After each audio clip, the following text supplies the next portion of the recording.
Secret Menu Podcast with your hosts, Diego Red and Money Boss. Brought to you by Rebel TV, the Rebel entity. Live from the West Side and worldwide. Real ones know what's up, and if you don't, you get the point. Tap in. It's the Secret Menu Podcast.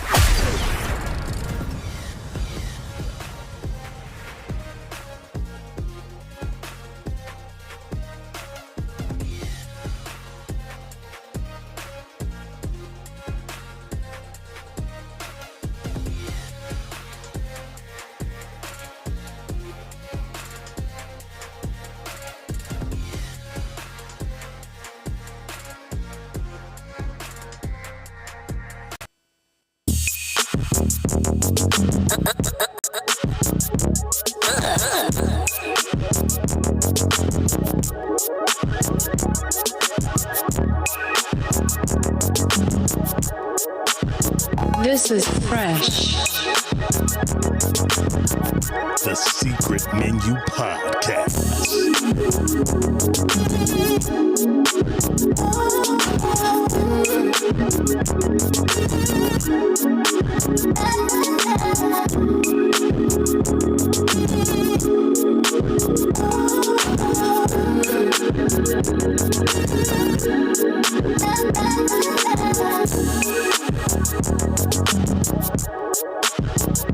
This is fresh.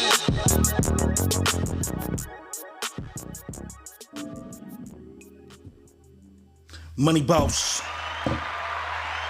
What's happening? What it is. Just like that, we back. Secret Menu Podcast. What is today? Wednesday? Wednesday. Okay, it's Wednesday. David Greathouse is in the house. Kimberly Sears is in the house. We're a little late for a Wednesday, but nonetheless, we are here. You feel me?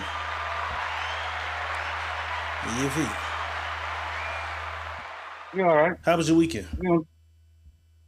I had a good weekend. I really had a good weekend. I didn't really do much because I don't do much now. Just sit back at the house, relax, study, grind, give myself some more knowledge. And that's it. Nothing more, nothing less. That's what it do. Good weekends. A good weekend. You feel me? I had a decent weekend, you know what I'm saying? I had a decent weekend, you feel me? Yeah. Decent weekend, man. It's top of the week, though. Middle of the week, though. Middle of the week. Shit, it's hump day. Is it hump We've day? been MIA. Yeah, it is hump day, brother. We came in on hump day. We've been MIA for a minute, but it's been good. It's okay. It is hump day. Yeah, you know, life be life, and sometimes I be having shit going on, you know what I'm saying? Life be lying. Mandy McIntyre's in the house. Life be life, and I be having shit going on. And I be having to, you know, get to it. Some shit I just can't pass on, you know what I'm saying? I love y'all. I gotta get to y'all people. Sometimes I gotta, you know what I'm saying? Lauren Jackson is in the house. Shout out to everybody that's pulling up. I know we late, we catching you off guard. You're just now getting the alerts, but we are here, so we gonna build slowly. I want to start by first saying, rest in peace to Dikembe Mutombo. Not in my house. I feel like Mutombo, boss, he made SWAT niggas shit cool. He's not the first motherfucker to SWAT your shit, you know what I'm saying? Right. But it became a thing. Somebody showed how many rap songs he was referenced in as to blocking niggas or shutting niggas down, you know what I'm saying? Mutombo, right. He wasn't the most big as fuck, but Mutombo didn't have like 40-point nights and shit. He should have, being that goddamn big, he could have just put his arm up and put the ball on him. But he was notorious for swatting niggas shit, you know what I'm saying? And then, you know, waving his finger. I mean, wave his finger like, no. Not in my house. No. He was notorious for I that. watched him. You know, I watched him when he played in Georgetown. Mm-hmm. Yes, You know, he played Georgetown. in Georgetown. So I watched him when he was playing in Georgetown. He is Hoya alumni. Yes. Yeah, him, Patrick Ewing, and them. You know, Georgetown alumni. And everybody like, nigga, how you remember that? You wasn't that old. I was not that old, but I was old enough to know. I was watching sports a lot. That's why they call me the Almanac, because I was watching. You are the Almanac. But yeah, I watched him in Georgetown. He was watching shit there. It was crazy back then. Man. And I think I never like Rodman. We gave. Would you say Rodman gets the credit for making rebounding cool? Yeah, Rodman did that. You that was ain't his the thing. most. You know what I'm saying? Like, oh, nigga, you ain't get no points. It used to be a thing. Like, nigga, you ain't get no points. Rodman made it a thing where, like, nigga, I don't got to. These niggas is gonna score, dunk, slam, shoot threes. I'm going to get every board. Rodman made it a thing where getting boards was a thing. And there was a lot of niggas who came later who couldn't be that. But like Ben Wallace, Detroit. Yeah. He was a nigga that got a lot of boards and played defense. And Mutombo, man, rest in peace. He made blocking niggas shit cool. You know what I'm saying? He made blocking niggas shit cool. Somebody else died. I got my main one, but it was somebody was like, that's 3. But all right, it was Charlie Hustle. Pete Rose. That I knew I was missing somebody. Rest in peace, Pete Rose. The original Charlie Hustle. Rest in peace, Pete Rose. I'm glad the Almanac. We knew you wouldn't let us forget that. You know what I'm saying? But and my game. That's my game. Baseball. You know what I'm saying? We also He's the greatest lost hitter of all time. Well, speak on it because they won't let him in the Hall of Fame, right? Right, but. We was it shaving, gambling, juice, and what was his whole it was thing? Just gambling. I kind of forget Pete Rose's thing. Was Pete he Rose rigging the game? Was he gambling. rigging the games with his gambling, or was he just gambling on? He was betting on the games that he was coaching, not even playing in, coaching. So that's the thing with Pete Rose. But when we break down and we do stat for stats, his stats is ways to pass the Hall of Fame. You know what I mean? Like, as a manager, he got caught gambling. Yeah. Damn. Yeah. Man, let Pete Rose in that motherfucker already, man. That's crazy. Yeah, they gave him a lifetime ban. That's crazy. America. But you can't deny that, America, though. Crooked ass America, though. All the crooked ass shit. How cold he was. Throw you in jail for weed, then put a weed dispensary on the corner. Take your Heisman for taking money and then give niggas all this money.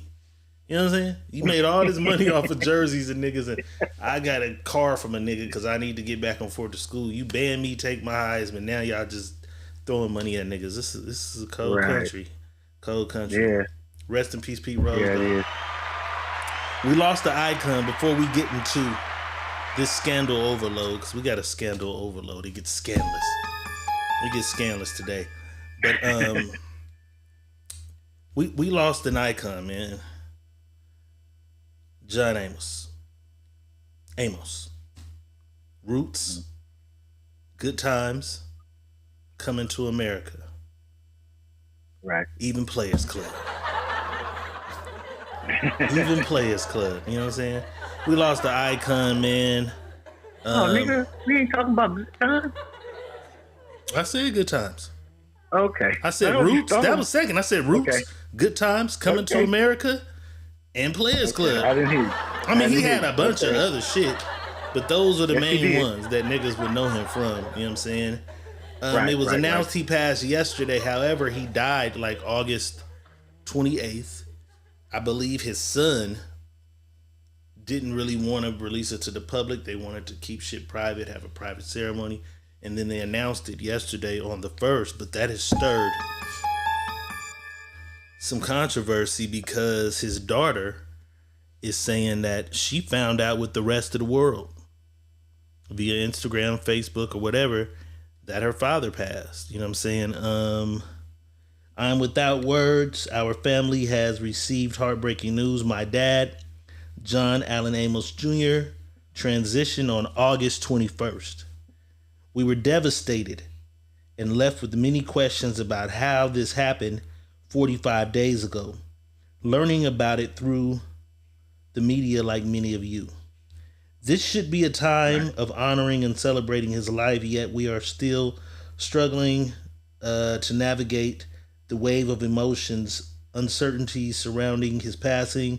Still, there is some semblance of peace in knowing my father is finally free. My family and I deeply appreciate the outpouring of love, calls, text, and continue to hold our family in your thoughts and prayers. Thank you. So immediately when I made my post and shit, you know motherfuckers be Googling. We'll talk about that more later. We'll talk about motherfuckers Googling more later. But motherfuckers be Googling. And so someone commented on there, he died August 21st. Bitch, you didn't know that. His daughter didn't know that. You know what I'm saying? You didn't know that. You Googled to see if I was lying about the nigga dying, and you saw that, oh yeah, he passed, but he passed August 21st.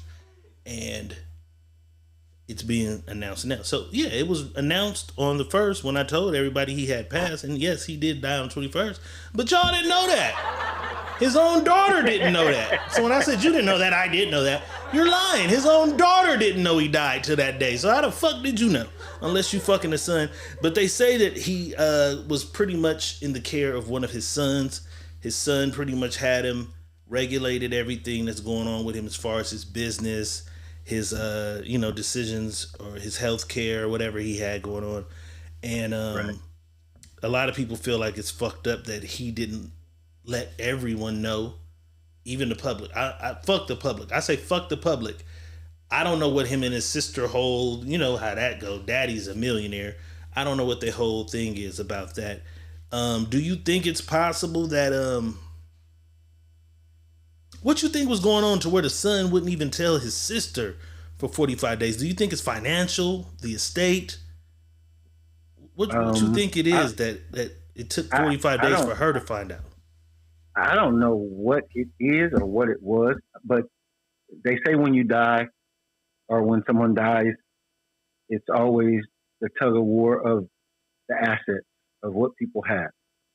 So maybe he was trying to find out everything before and get things in order for him instead of them, and figure out what the fuck is going on and how the fuck to handle it. He locked all the business down. Yeah.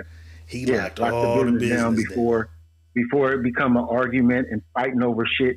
I already took care of that, so we ain't fighting over nothing. Everything's taken care of. Hey, Dad passed away though. You know what I'm saying? 45 days mean more than likely though they even missed whatever type of homegoing the son gave him. Though that's like, I feel it, but like I said, I wasn't there for him and his sister's arguments. I wouldn't, and right. I don't know what happened. I don't know if the daddy and the sister had some. You know what I'm saying? I don't know. I don't know what made. You know what I'm saying? And for me, I can't say what somebody is going through when they lose a parent. I know what I went through when I lost my mom. So everybody is probably different, and I don't know how with each other. I don't know if they even came from the same daddy, just the same daddy. I don't know nothing. Right. You know, so you got to figure out a lot of things, because you know when you just got a father together, you've been growing up with your mama, you probably ain't as close as you are with your brother, and y'all don't see each other or y'all barely talk. Cause it's always things of that nature. You know, that's why I tell my brothers and sisters, I call them. You know, my dad got a lot of kids, and the ones that I can get a hold of, I always, hey, check this out. What's going on? What y'all doing? How y'all doing? You know what I mean? And you seen some of my older brother. He been on here. My older sister been on here. So right. I try to make sure, you know, we stay afloat, because Pops was a Rolling Stone, man. Love that nigga to death, but you know he had some shit going on. Pops was a Rolling Stone, and he had some shit going on. You know what I'm saying? Dove in the house. Right. Tia Mac in the house. Mystique is in the house. Or Misty Q. Let me get you right. Misty Q is in the house. Natalie Davis is in the house. AG Love Mine is in the house. Dana Franklin's in the house. Man, I appreciate everybody pulling up. We appreciate everybody pulling up. Apple Red Wallace is in the house. Kimmy Kim is in the house. Earl the Squirrel is in the house. Sarah Fradu's in the house. Okay. I know it's late and I know we caught y'all off guard. You know what I'm saying? Right. TMX's Baton Rouge, Louisiana is in the building. That's my sister Ty. What it do? What it do? You know what I'm saying? Yeah, we don't know what's going on, but prayers for that entire family. And, you know, rest in peace to a legend. Right. Nobody played a mad black man like that nigga. I swear when I was a little kid and he used to go off on JJ ass, like I could feel like he played that shit so well. I'm surprised JJ never really got a real whooping on TV though. And he was a penny pincher. He was tight with that motherfucking money. He played the epitome of a black man back then in that era, you know what I'm saying? And he paved the way, you know what I'm saying? For motherfuckers, you know, struggling in the struggle. He was us struggling on TV, man. You know what I'm saying? So rest in peace, man. Shout out to him. But there's never tragedy without some nigga shit. This young lady immediately went to Instagram and posted this picture, boss. That's my nigga John Amos right there. He laid out in the chair. She says, R.I.P. to a legend, John Amos. I remember I put this pussy on you so good this day that you could barely move. Freak ass, dirty ass, 69 God. Maybe John was over there with the son who let him do his thing. Drink yak, have bitches at the house, you know what I'm saying? That's crazy that she would post that. Well, I guess it's been 45 days. John has been, he's been buried or whatever the fuck the shit is, you know what I'm saying? But, boss, do you think this was appropriate for this young lady? Because that's her memory. She remembers she put that pussy on him so good that day. He could barely move. Hey. One thing I can say is, people gonna say what they gonna say. Right. They gonna get their word heard, man. They gonna get it out and let motherfuckers hear what they gotta say or what they remember and how they remember it. And that's her remembrance with him, and you know, that's what it is. That is crazy. But that's just what it is. But I mean, I can see that. I don't see, because you never seen him.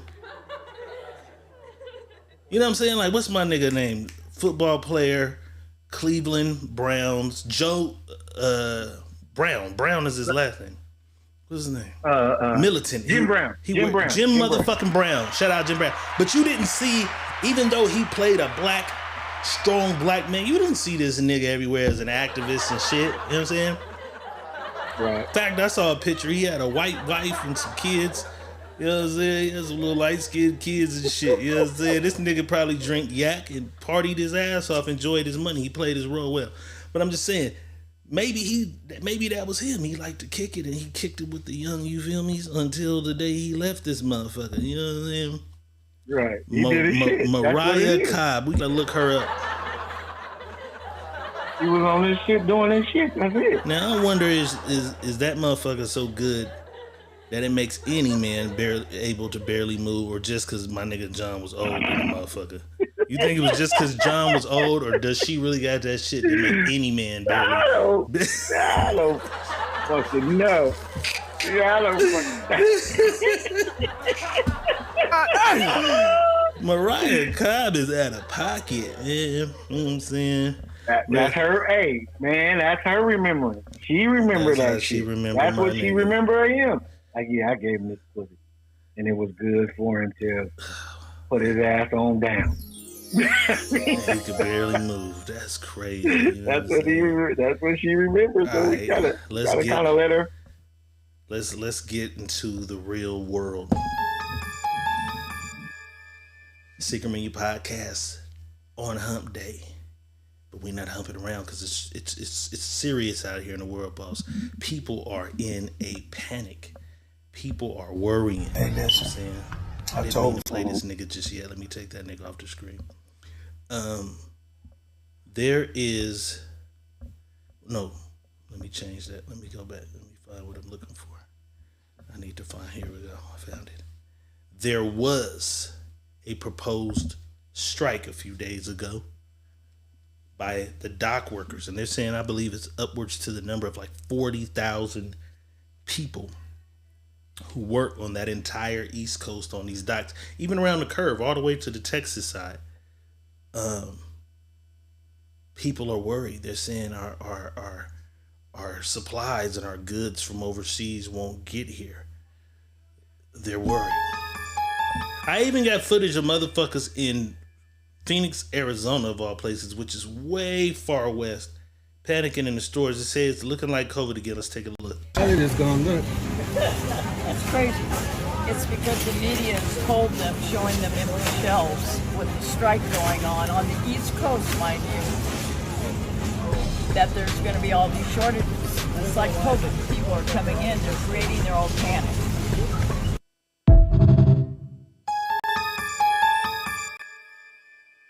People running through the stores, grabbing the last cases of water and shit. I haven't seen that. I'm in Vegas. That's right up the street from us. That's 4 hours. I haven't seen it. But should people on the West Coast even be concerned about this? Because this is what I wanted to break down with this port shit. We understand what's going on. How much of shit we use every day comes from overseas? All of it, just about. I know car parts. Everything. You think about it, everything comes. Most of our food come from right here. We're the hub for everybody else. No, you're talking about the fruits and nuts. I'm talking That's about what you're cow, talking nigga, about. beef, chicken. We grow our shit here. So cows, Yeah, but- beef, chicken, toilet paper, But all that's that not- shit is here. No, toilet paper ain't here. That's why we were out of toilet paper out here. No, we was out of The toilet paper because was everybody here. went crazy and took it. Listen, but even though when everybody went and took it, then there was no toilet paper. If we could, Because we went crazy and took it. But I'm just saying, fuck chaos. Take chaos out of it. If there's a delay at the port, what's on that crate coming from over? Chicken and cow, we ain't on that shit coming from overseas. So eating's not a problem. No, it's not. You know what I'm saying? It's the supplies. It's the I know car parts is the main. When I seen the list, I forget the list. I'm but talking about I saw the list of the main ties, things. Car parts is the main thing. Yeah. We get from overseas. Yeah, people clothing, the little shit that people use for their businesses that we don't kind of give a fuck about, but it helps them save their business. It's a lot of shit that goes on through them ports that we need. Enough to create a panic. Yeah, because you got to understand the port is the panic because the truckers can't drop the load because there's nobody on the dock to drop the loads, and the truckers is just sitting and waiting, can't pick up. It's a lot of stuff that's going on. You know what I mean? But us on the West Coast, we have all our ports down in Long Beach, all that area. And them that shit's gonna hit and it's them crazy. too. They're not striking though. Yeah, but not yet. Our ports aren't striking on the West Coast. But I seen somebody say because we get paid more, the East Coast want the pay that the West Coast port people get. I don't know. I didn't dig too deep into how much the port workers on this side or that side make. I didn't dig too deep into it, but I digged into what the ports is really about. And it really ain't the concerns about the money. The money is a concern, but it's the concern of losing their jobs to automation. You know what I'm saying? That's what the real concern is. It's like they're bringing in automation. So it used to take 2,000 people, and now they only got 50 people on the ports where they got fully automated ports going on. Is only 50 people on the port. You know what I mean? So that's what they're really fighting for, is fighting for their job. But not only are they fighting for their job, they're trying to get an extra pay. Okay, so I see one on here that is detrimental. Because when I seen the list at first, I'm like, there's nothing really for us to be worried about, especially on this side of the earth. You know what I'm saying? On this side, because we don't. That shit on the East Coast, we don't even get shipments from that far. You know what I'm saying? But machinery, that's what I said. Car parts and shit. Machinery is number one. That's the number one thing we have coming into the United States. And then electrical machinery, vehicles, automobiles. So all that shit stays that. And then we have minerals, fuels, oil. So now oil and gas is something. And then there's Very much so. pharmaceuticals, Yeah. which is big because a lot of elderly people Need a their lot medicine. of people need a bunch of people need their medicine. And Right. I seen something the other day, boss, and I almost made a post, but I didn't. And now I'm about to fuck my post up because I was saving that one. What drive-through never doesn't have a line?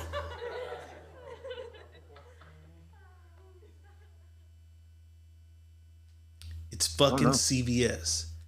I moved recently. Who? You know, CVS, Walgreens, anybody with a drive-through pharmacy, the line, and I tripped up because I lived near It don't be long? but it's always long. Oh, yeah. You know what I'm saying? So sometimes you'll drive by McDonald's like, God damn, the line always long. In and out, the line always long. Sometimes like, ooh, the line's short. I'm pulling in here. The line at this fucking pharmacies in my area are never empty. And I had to scratch my head. I said, it's a lot of people who need medicine or they sick and they refilling every day. Pharmaceutical is big. So that's a big one. Pharmaceutical is big enough to cause a panic. You know what I'm saying? Mm-hmm. And they serious said Arby's. That line be empty than a motherfucker. Indeed. Arby's be empty than a motherfucker.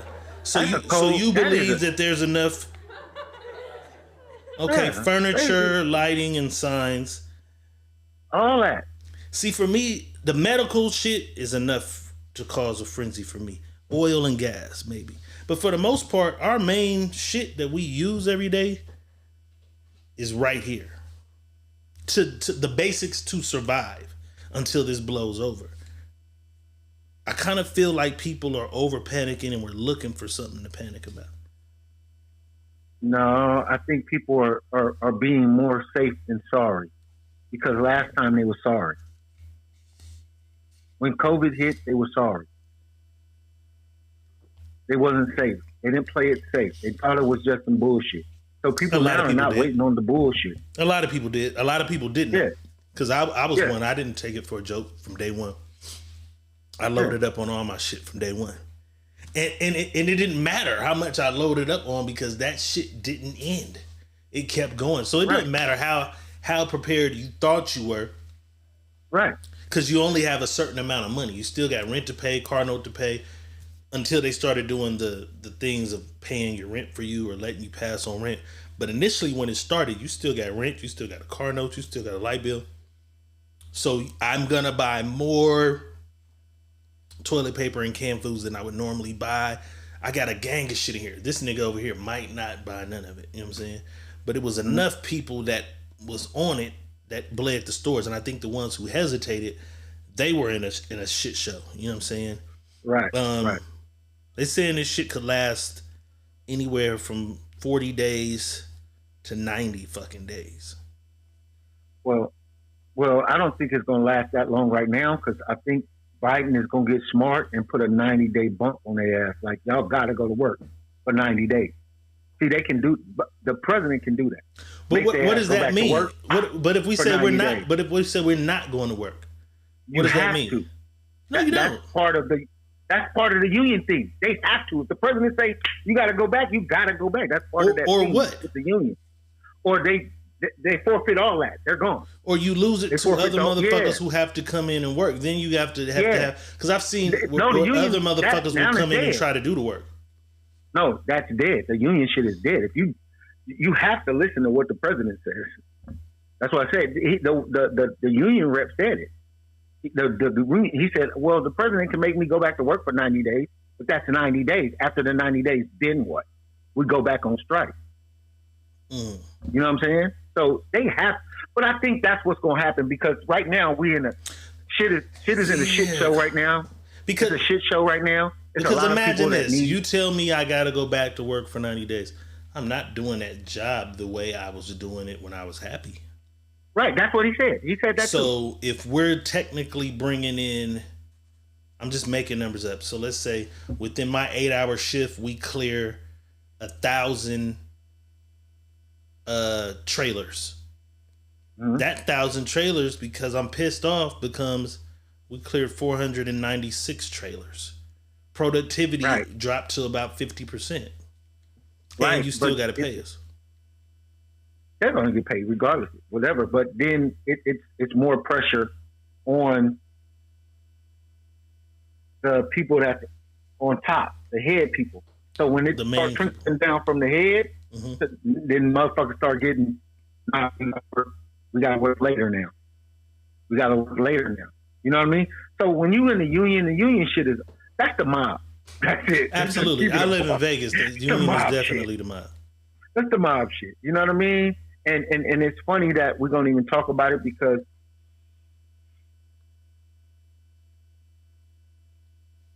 if they brought to you guys a deal and the deal was 55% and you turned down 55 because you want 77%.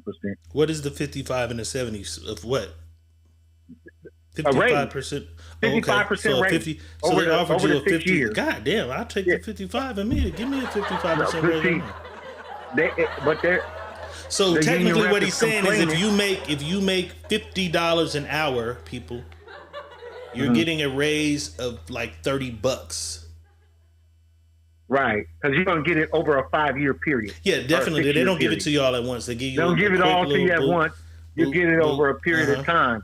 But they're at the point where they're saying they're making $39 an hour. They want to make $150 an hour. I'm moving to the East Coast to go work in the goddamn. But how is that even possible? It's possible because they know what's in those crates. Once again, we go. Listen to me though. We go.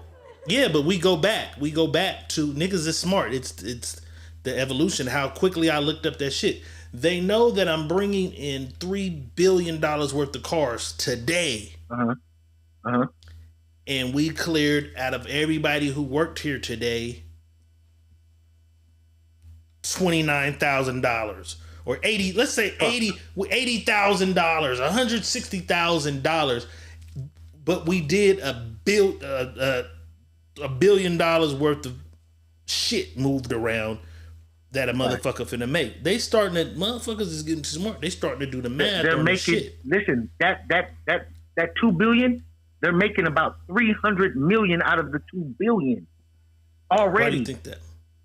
Because they're bringing home 80,000. This is what they bring home. Oh, you're saying yearly. The union people are making that? Yes, they bring home 80,000 just off the rip. When they go into overtime, they can get anywhere to 200,000 a year. And they always got overtime.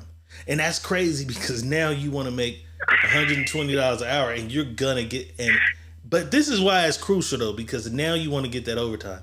And we're at October 2nd. Nigga, it's finna be crazy next month. But that 90-day bump shit you talking about, it would have to happen because nigga, all the Christmas shit is on the way from overseas. Right. We close to November. All that Christmas shit is finna come. They did a strike at the right time. So whoever was behind us strategically planned it because it's about to be Black Friday. The nigga that makes $800,000 a year, he get his raise too. He makes $800,000 a year. He get his raise too. Listen, this is what's crazy. You can strike, bro. You make $800,000. You ain't blinking an eye. It's these other people that you got on the sideline that still got kids to feed, mouths to feed, things that's going on over there on that side of the coast, man, that you making them say, fuck it, wait it out. We're going to make them pay. But what they don't understand is the dues is going to go up. Your medical bill, your medical shit is going to go up. Yeah. So all that shit goes up, though. It's all part of the play. Get that money, that shit. They're getting some money, but they gonna get substantially. You make some more money though. You do, but is it worth it? Is it worth it to say, "Damn, I'm paying more dues now"? Yeah, it's not.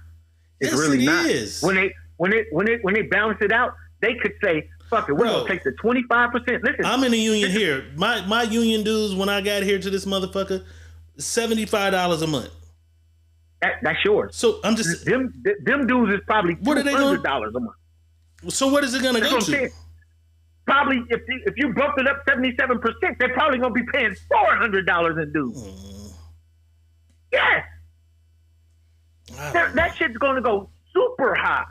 Because Cause when I got they're here, gonna get cause their when I money back first out got of here, it. that's the first game a nigga gave me. He was like, nigga, get in the union. They got the boom, boom, boom. So you pay $75, right? Mm-hmm. You're gonna that $75. That's a day. You're not even a day. Like you're gonna make $300 in that day. Listen, that's why I'm saying they're doing. So if they're paying $400 and I'm making, but it's still what is it that? still affects. I don't know what they make. That $400 is one day of work at that rate.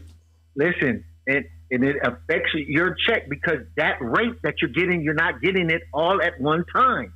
You're getting a 5% raise now, and then next year you get another 10% raise, and then the following year you probably get a 15. Right. But that's within a spread of 6 years. So It'll probably start. I've seen it. It starts like you'll get 25, and then it'll be 5 all the way until it reaches that shit.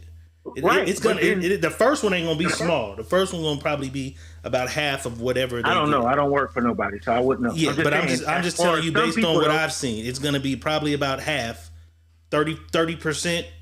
They'll get that, and then it's gonna be little all the way until they reach. The more they get, the higher the dues is gonna go. That I don't know. I've never seen dues go up. I don't know. I was just talking to somebody that's in the union. At the ports here, and they said their dues go up. Their dues go up when that shit goes up. I don't know how that works. I don't know. But like I said, the dues is once a month. That shit like really is. If it went so high, it would still only be one day of work out of 30 days. And then what you pointed out that I never had thought about was that overtime shit is crazy because that's time and a half. So if I'm getting $120 an hour. Right. When I do my overtime, I'm making $180 an hour. Probably more than that. No, time and a half. So time is 120. Half of 120 is 60. 60 and 120 is 180. And then holiday pay. So if you get a holiday pay, then yeah. But technically, just time and a half is $180 an hour. Right. So and then some people get them double time and all this weird shit. Holidays and all that shit. So they trying to get you feel me? So, that's why I said they already make it. And you don't even need a damn education to come walk off the street and get a job. Any nigga from the pen, any nigga from the street can get in there. You got to work your way in, work your way up. You got to, I got a forklift certification. I have this certification. Yeah. That's why any nigga come into Vegas, niggas will give you the game and tell you, go get in the union. Like, nigga, I took some classes when they was building the high-speed rail. So that's why I was kind of advanced. And then I had some forklift shit. So, and then they pay you more on all that. So if you got a forklift certification, if you can use certain tools, if you got a CDL, they got to pay you more based on all that. You know what I'm saying? So it's some niggas really eating in that shit. It's just a gamble. Because it, like you said, it's the mob and it is pitch. You know what I'm saying? Like, they pick you. So you can be in that shit, pay your dues, and don't get a call to work. They got a lot of work over there. Right. But you can not work. So I could pay that shit, and then I'm calling that line and don't work all month. Right. But it's months where nigga you gonna work. You gonna work so fucking much, you just run your money up. That's why they able to strike, because they've stacked enough bread to sit back for 2 or 3 months. You know what I'm saying? Well, I hope they don't strike. Just we know that they're striking right now. It is a strike happening. It is people that needs what's going on. That's why I say it's because of what's going on that side of the coast. It's no time to strike.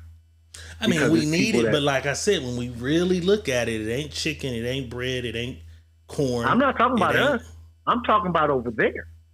Hurricane tore that shit up over there. It's people that's in bad shape. Not for car parts, that need shit. Yeah, but they need shit that we have. Chicken, beef, corn, bread. We got that. You're talking about that we have it. It's people that get shit that we don't. They can't get over there to get it. We getting it. They getting it off the port. Not chicken and cows and not that shit. So I don't know what they. Listen, I'm just saying. You just said medication. They're holding up the port. That was the good one. The medication is the one. They're holding up the port. Other than that, there ain't really no. They don't even have. Yeah, they don't even. Wait, I don't know what's going on but I know it's people in South Carolina with no food. Right. The food banks are... But when I read you the list of shit that's coming through that port, food ain't it. Right. So the dire need for food ain't got shit to do with that port, bro.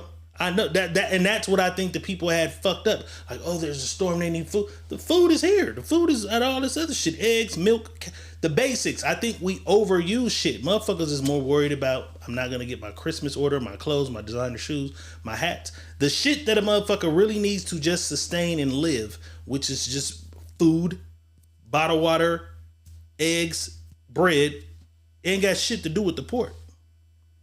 Alcohol, even cigarettes. When I looked up the Newport shit, most of that shit is here, and they have 2 forms in 2 other countries. But most of the fucking cigarettes, tobacco forms, is right here. Liquor. Q-Ball said he hoped the vodka don't strike. You nigga, you be out of liquor, Q-Ball. Hennessy. I don't know. I think bare essentials.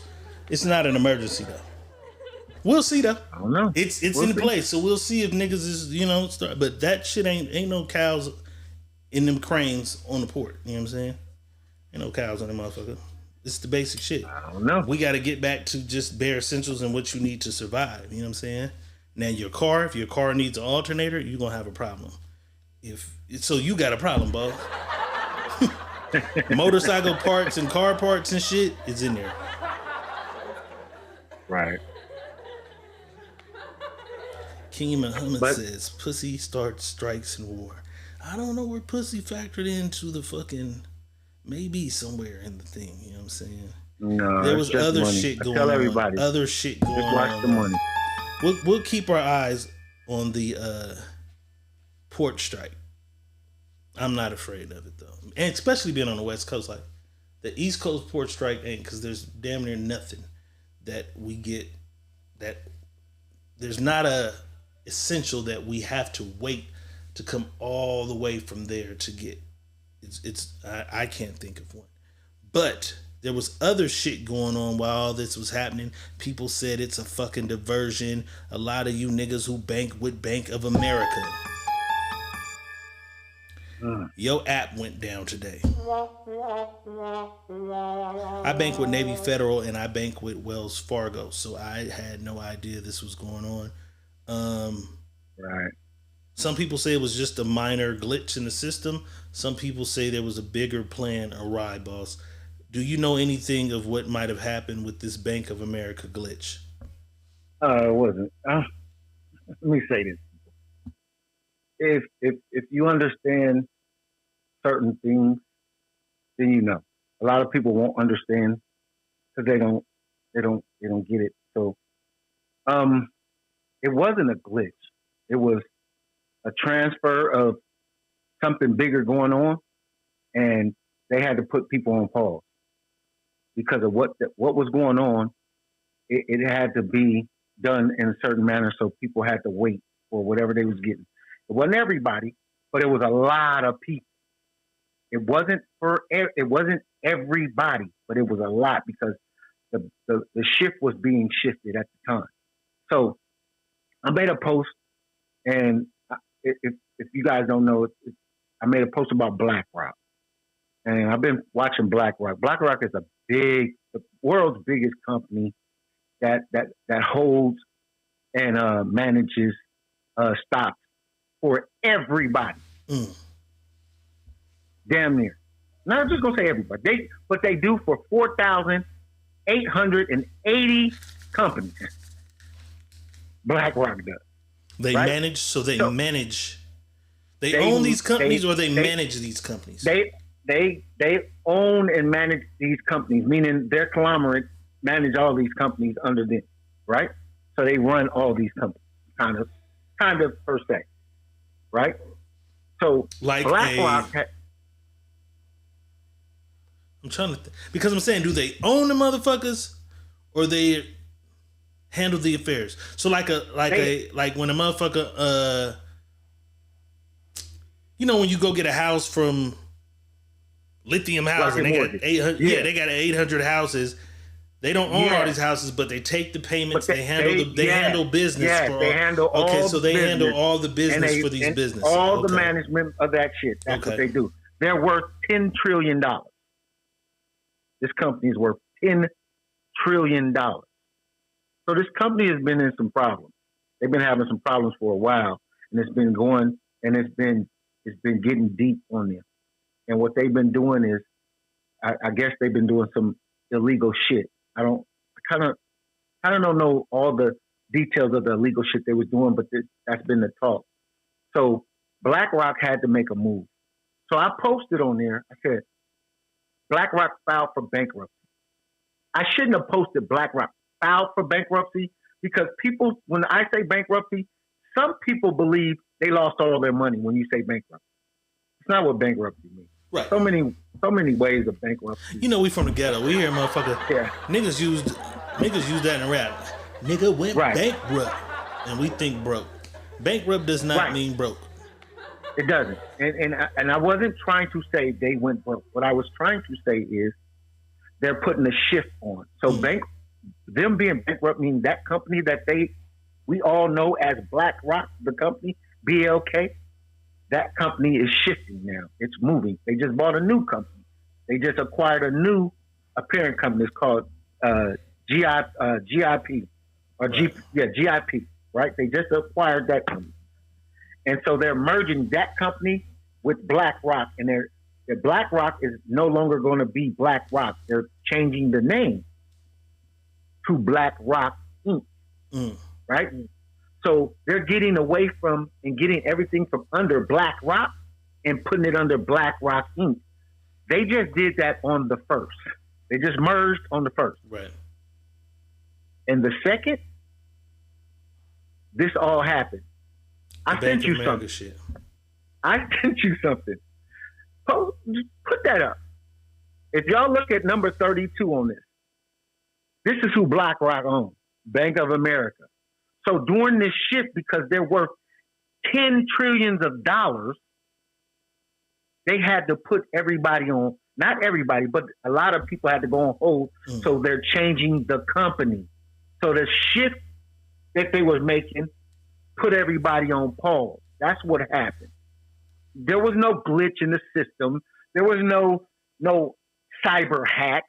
But you guys wouldn't know this because this is not something they're just going to put out in the open.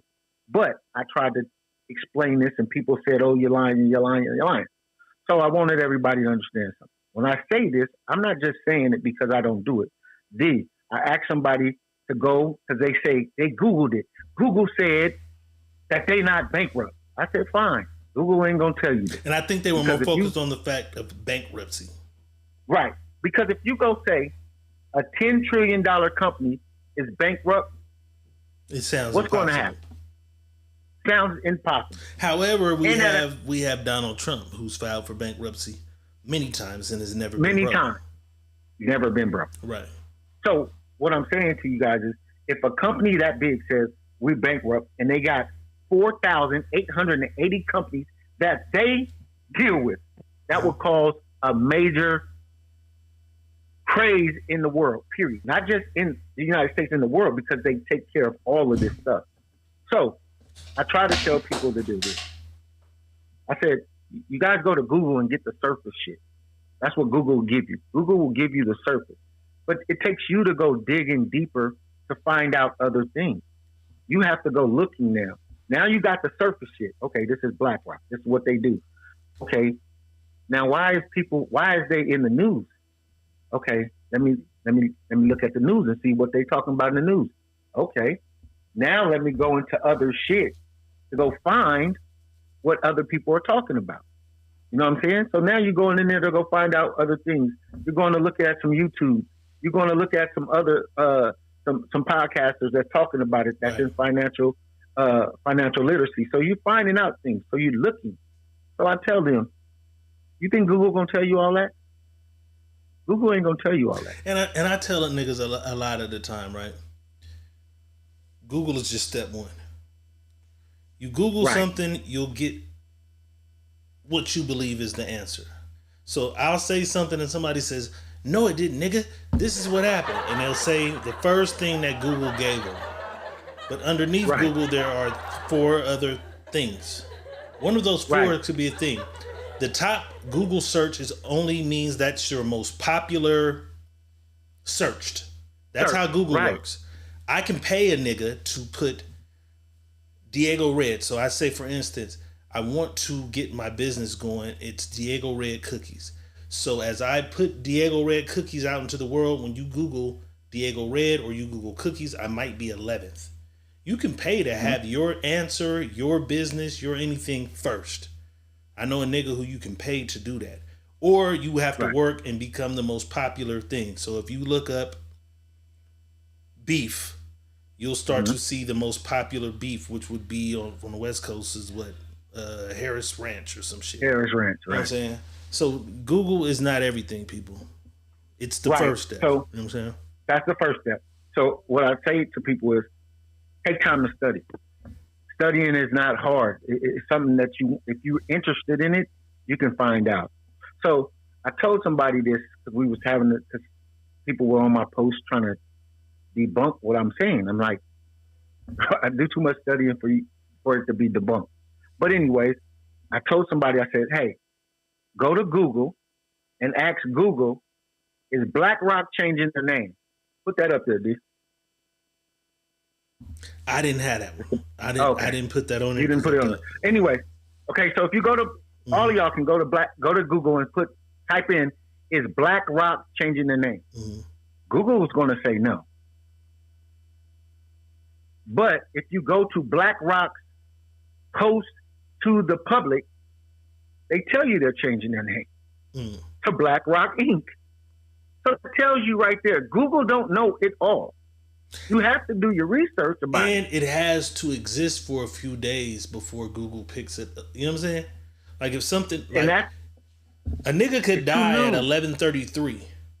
And if you would Google it at 11:34, you won't see it. So you can say, man, that nigga Joe died. And the motherfuckers be trying to Google it. News reports and things have to happen and occur in order for you to see on Google that something has happened. You know what I'm saying? And that's where the shift is, people. And that, hey, what I'm saying to people is this: I don't. If I throw out some information and it's wrong, I'm the first to retract the information because I know a lot of y'all will pay attention to what I'm saying. But when I'm telling you something that I'm doing the homework on, that I've been watching and I've been listening to people talk about it, and I've been watching this, you got to think about it. If BlackRock is changing their name, what are they changing their name from? Why would they change this $1 trillion company that's been this big for so long, since '88? This company's been around since '88. Why are you changing your name? What do you believe the reason is? Because this is what happened. They couldn't fulfill a contract. There's a contract that couldn't be, or they got into some problems because, like they were saying, they were in some shit, and so they was trying to clear up the BlackRock name and get it away from whatever shit they was into. Whatever they was into it. So what a lot of SEC people was coming down on BlackRock. So what a lot of people do in order to not be sued, right? In order to not be arrested for certain, right? You file bankruptcy. I'm protected as protected. You can't come after this bit because you got to understand. At the end of the day, BlackRock is the company name. There's probably 8 niggas at the top, 4 niggas under him. These 3 niggas right here might have did some shit. These 3 niggas, and there are people coming after these 3 people. So in order to protect these 3 people, we'll switch this, change this to this, get them out our mix, and now this is what the company's standing on. So it's a bunch of shit. And then, like I said, black people, bankrupt does not necessarily mean you're broke. Right. So, Kiana, listen, and that BlackRock is changing their names. I mean, Kenya, Mom. Listen, BlackRock is changing their name. That just happened. If you see it on Google right now, that just happened. I will send it to you where I asked Google, is BlackRock changing their name? And it said no. You know what I'm saying? Yeah, because it's a computer. It has to be told what the fuck to say. And BlackRock, it has to the 10th because they have to put this back on the stock market. Because once they change all this stuff, they have to go back to the stock market. They have to the 10th to do this. Right. And the 25th to file it. So when I'm telling people things, it's something that I'm only doing, and I'm watching the shit happen, and people that I'm listening to and watching saying it, and I'm sitting back and I'm like, damn, they just said that in this thread that I was in. Like they said this was about to go on, and it's all moving how it's being moved. I'm not telling y'all to listen to me. Listen to Google. If Google is your friend and you won't listen to Google, fine. I'm not here to tell you to listen to me. I'm just here to tell you when I talk, I'm not talking just to talk. I don't do that. And you're speaking immediately. That shit don't mean nothing. And sometimes when you speak immediately, the rest of the world hasn't caught up to it. Period. It happened with me with the Nipsey Hussle shit. I got a call that Nipsey Hussle was murdered. Rest in peace, Nipsey Hussle. And I said it, and motherfuckers went in on me. If you ever go back to the first few comments, niggas was going in on me, telling me I didn't know what I was talking about because they Googled it. Once the news got it, then it appears on Google. It's a computer system, and it's an algorithm. So a lot of people don't understand algorithms. So after so many Google searches and so many posts of what happened in news reports, then Google takes it and says, this person died, born this day, died this day. You know what I'm saying? So we gotta. It's an asset, but you can't live by that shit. You know what I'm saying? You can't live by that shit. Right. Barcelino, I'm just telling you, like, if you go back and go look at Black Rock. What is he saying? The market says Inc. What does that Inc. mean? Now. That means that's the company that changed already. So it did hit the market to change. So they must have did it today. Because when the market was up, it wasn't Black Inc. It wasn't Black Rock Inc. It was just Black Rock. Or BLK. It was BLK and I'm unfamiliar with this company. I've heard this company. I don't understand the workings. Do y'all believe these motherfuckers is evil, or what is the overall thing of this company?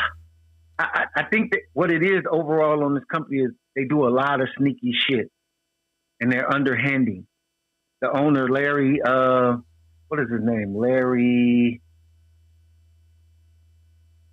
I want to say Fletch, something like that. I think he's been around a long time, and they kept saying that he does a lot of scandalous shit. You know what I mean? Underhanded shit. Fink, that's his name, Fink. So he does a lot of underhanded shit, and he's been doing it for years, and it's starting to catch up to him. So he's trying to do everything he can to keep moving. You know, you get a rat trapped in the corner, he's going to do everything to get away from you, and he's doing it well. So I don't know. I ain't really searched him and really did my background check on him. I'm just talking about the company itself. Everybody's talking about it. And if you're into financial literacy or into the stock market, you hearing it, you ought to pay attention to it and what's going on, because it's a move happening, and it's happening fast. Somebody said Fink. I think Fink is the last name. Fink, that's the name, Larry Fink. Thank you, Mystique. That is definitely his name, Larry Fink. So you just got to be aware of what's going on, people, and understand what's going on. And as I say to everybody, if there's a problem going on in this world, there's money involved. Follow the money. All the time. Follow the Track the money. Meaning, if we have a war, understand why there's a war. There's something else going on. There's something that somebody wants, so it's money involved. Follow the money. Like the space. We're not over in Israel for nothing. Right. We're not over there for nothing. There is a lot of material. There's a lot of minerals and things over there where they're fighting that they don't want Putin to have. That's it. They don't want Putin to have, because if Putin has it, it's nuclear. He's got power. Now he can sell that shit to China. That's what we're over there for. It's not the people. We can act like it's the people. It's not. We're not there for the people. We want the materials and shit over there that we know since the beginning of time. That's it. We've been colonizing since day one. So follow the money, people. That's all. And it's not hard to follow the money. Just start tracing everything that's going on and see, and then type in how much money is over there, or how much money was given, or how much. What and then resources when you start, over there? What is yeah, the main and when you resource? start finding out, and looking at it, then you start understanding. That's just like this. Let me give y'all some more game. Haiti. Why do you think they taking all them Haitians out of here? They taking all them Haitians out of Haiti for a reason. We just built one of the biggest UNs over there in Haiti. One of the biggest, what we call that, the places that we got all over the country. They call I can't remember. Well, they got one of the biggest ones over there in Haiti. And the reason why, Haiti got, I think it's called uranium or something crazy over there. It's a mineral over there, a big one, right? Mm-hmm. And their mountains is like made of that shit. It's made of, the mountains over there are made out of that shit because they say it's like a meteor that went and boom, and it's just there. That's Same why they moving shit them I out of said there about that diamond in space, boss. You don't want to believe the diamond in space. They're moving out of there. So we gotta follow. Yeah, it's always about taking some on. Shit somebody got. Period. It's always about. It's not just for nothing, people. And the I money believe it's the same shit. Embassies. Thank you, LD. An embassy. God Thank you, damn it. LD. How the fuck I didn't think of embassy? Thank you, LD. My brain wasn't working fast enough. It be like that sometime. Shout out Barcelino Money Growers. Money Rogers. Barcelino Money Rogers says, I'm sure when it changed, I don't trade it. But it's in a uptrend though. Close to resistance. See, that's all that shit I don't know about. That's you and Boss have at that. It's going to be that way though, bro. Mm-hmm. It's going to be that way because now they have to change the shift pattern. So don't move. Let it climb and watch it climb because it's going to climb. They have to make it climb because that's what they do. That's why they shifted. When they took it out to put it in and bring this other company into merging both of these companies into one, that's what that was for. So when they list it, what is it supposed to do? Gain wheels and gain that wheels I fast. do know about. A lot of companies have done this throughout history forever. Right. A lot of companies are just named this. It's the same shit, same board, new name. You know what I'm saying? It's nothing to panic about. It's not. It's not a panic. It's just watch them because they're doing it for a reason, and they're doing it because their ass was in hot water. Is BlackRock an openly traded stock? I believe so. Yeah. Them as a company is an open traded stock. Mm-hmm. Them as a company. Put on my motherfucking okay. Barcelino says it's a good investment. BlackRock, it is, bitch. It is. BlackRock, I'm not bitch. telling you that. No, it's very much a good one, but just be careful. I'm fucking with BlackRock. Just be careful because I believe when they get the hold of their ass, it's gonna go. How? It seems like they're everything. How? Because they literally seem like they are America. Because you ask, like, who the fuck is this? Who do we pay our taxes to? Who the fuck is America? Who the fuck? You know what I'm saying? It seemed like these niggas. Hey, everybody was saying that too. Because they hold so much, bro. That's crazy. All right, we're going to keep y'all posted with that. Let's follow the money. That's it.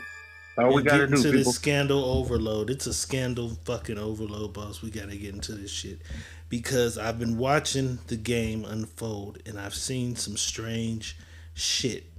Have you ever seen those ads? There's ads and shit on the internet that say shit like, are you suffering from mesothelioma? Were you know what I'm saying? You just watching TV and some shit come on. Did you ever live at Camp Lejeune? You may be entitled to some money. Nigga, do you know that they have a Puff Daddy ad? This was on my Instagram. Sean Diddy calls partners, employees, and acquaintances. Okay. That top part is not a part of the ad. This is what the ad says. If you or a loved one have experienced inappropriate behavior by Sean Diddy Combs, you may be entitled to a significant financial compensation. Click below anonymously, report your case to check and see if you qualify. Significant compensation may be possible for people who experience physical, verbal, or sexual abuse by Sean Diddy Combs. Check your eligibility anonymously for free. Nigga, this nigga got an ad, and I'm like, what is this? Where does this come from? So I begin to go down the rabbit hole as I do to do my research, to do my due diligence, to figure out where does something like this come from? Who's behind this? There's a giant. Niggas think the feds is some shit. Niggas think the police kicking in your doors is some shit.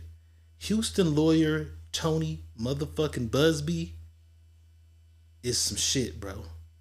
As I begin to dig into who this nigga is, Houston lawyer Tony Busby reveals he represents now 120 Diddy accusers, 60 men, 60 women, with some claiming to have been victimized as young as 9, 14, and 15 years old. If you're wondering who the fuck Tony Busby is, this is Tony. This is motherfucking Tony. And I'm digging into Tony, like, who the fuck is Tony? Tony has, this is Texas A&M.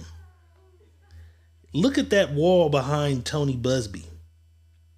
The Busby Leadership Learning Center. This nigga has an entire learning center named after him at Texas A&M. This is a giant. This is not a little motherfucker picking at him. He has an entire learning center. They say he's collected over like $40 billion or some crazy shit in lawsuit money. He's going after Diddy. And he had a press conference. I'm going to play 2 clips of these press conferences, bro. In one clip, he states that I don't give a fuck about the rap niggas. Everybody wants to know, was Beyonce there?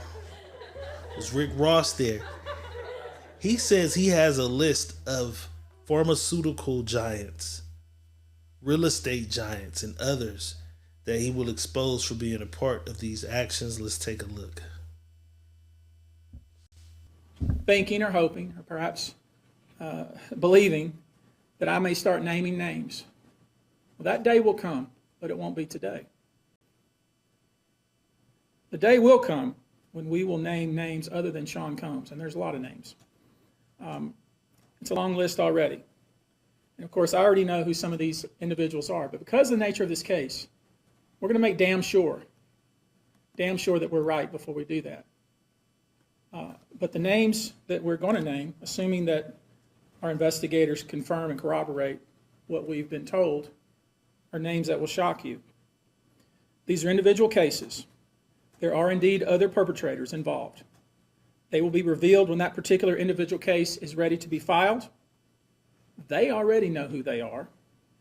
And I'm talking here about not just the cowardly but complicit bystanders. That is, those people that we know watched this behavior occur and did nothing. But I'm talking about the people that participated, encouraged it, egged it on. They know who they are. I call them the facilitators of foul play, willing participants in foul.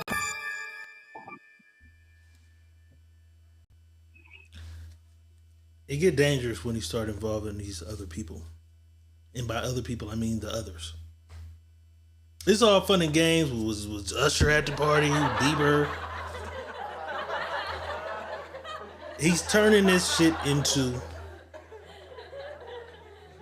Epstein Island. He's turning it into Epstein Island. And this is crazy because you wasn't involved. Cassie, Lil Rod, Aubrey O'Day, whoever the celebrity accusers and shit was, the models, girls. And then the feds looked at that and saw, hey, it's some money in this. It's some criminal shit in these civil lawsuits. There's criminal shit, so they build a case. This guy is a nightmare because you're not even involved in this. This is what back in the day would some people would consider to be like the scum of the earth. This is a fucking they used to call them ambulance chasers. You ever heard that term, an ambulance chaser? Yeah. The shitty lawyer who just he goes after slip and falls in big ass grocery stores. Little motherfucker who, you know what I'm saying? They getting out, he see a car wreck, he follow the ambulance. They get in there, somehow he done came into the hospital like, hey, I seen what happened, I can help you out. This nigga just involved himself in some shit that had nothing to do with him. He said he had over 3,000 people contact him saying they were victims. And as you see, I'm gonna put it up real quick. Look behind him, because this is the screen ain't and right. vile conduct. But you can see, nigga, behind As we him is his identify big them, ass each will phone be number. part of this case as defendants. These This is defendants some will not only slimy include shit. individuals. Not to say Diddy ain't wrong, Diddy ain't did shit. But nigga, he got his phone number behind. This is like the bottom of the barrel lawyer, that the scum ass lawyer. He got his number in the back. Anybody, that number is on the bottom. Anybody can call that number and be like, yeah, I got touched by Diddy. They're going to screen you. They're going to drill you. So out of the 3,000, this is weird. He has 120 people. This is where it's weird to me. 60 men, 60 women. How the fuck did you evenly stop at that or choose that? Just hypothetically, 60 of them are real women. 60 of them, this is a real case, men. 60 women, 60 men. Even 60 each. Not 48 women, 39 men. Just 60-60 is what you have. You represent 120 evenly. Right. He goes even further to put some crazier shit out there. I don't know if Diddy's innocent, guilty, or what he's done. He's innocent till proven guilty. Children That's of law. the ages 9, 14, and 15. Let's take a look. When you talk about the ages of the victims, at the time of the occurrence was 9 years old. We have an individual who was 14 years old. We have one who was 15. 25 of the 120 individuals who are plaintiffs in these cases were minors at the time of the acts complained of. The time frame of the acts complained of is very wide. The conduct at issue spans from the years 1991 all the way till this year, 2024.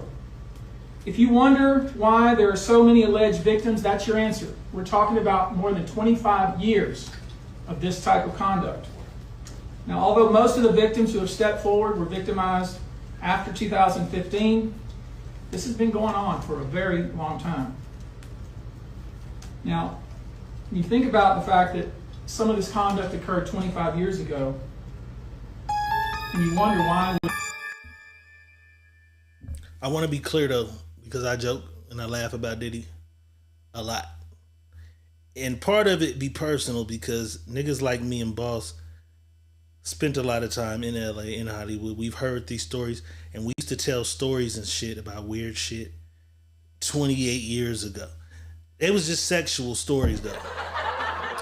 This guy's sexual preference. Never no malicious. Yeah, it was And a never lot that. of people, they loved, how you niggas made that up? Nigga, that ain't, nigga, what you doing? Man, I'd say some shit about Busta Rhymes. They, nigga, you don't. So it's just funny to me. This is all like a big ass I told you so for me. But now it's starting to get deeper when they start saying a motherfucker was fucking with kids and shit at 9. I've never heard that. I've never heard that. 9, 14, Nowhere. 15. I've never heard no minor shit about Diddy. His sexual preferences of men and shit like that, yeah. We've heard crazy shit. Niggas didn't believe that. But now this is starting to get crazy to where they're saying crazy shit like you're fucking with kids and all this shit. They're saying the baby oil had drugs in it. I've never heard that. Although that theory ain't too far-fetched. But this guy, though, my nigga, is dangerous because... And I want people to understand this, because we live in a society right now where whatever I say on the internet is law until somebody proves it wrong. And then when somebody proves it wrong, most people don't give a fuck.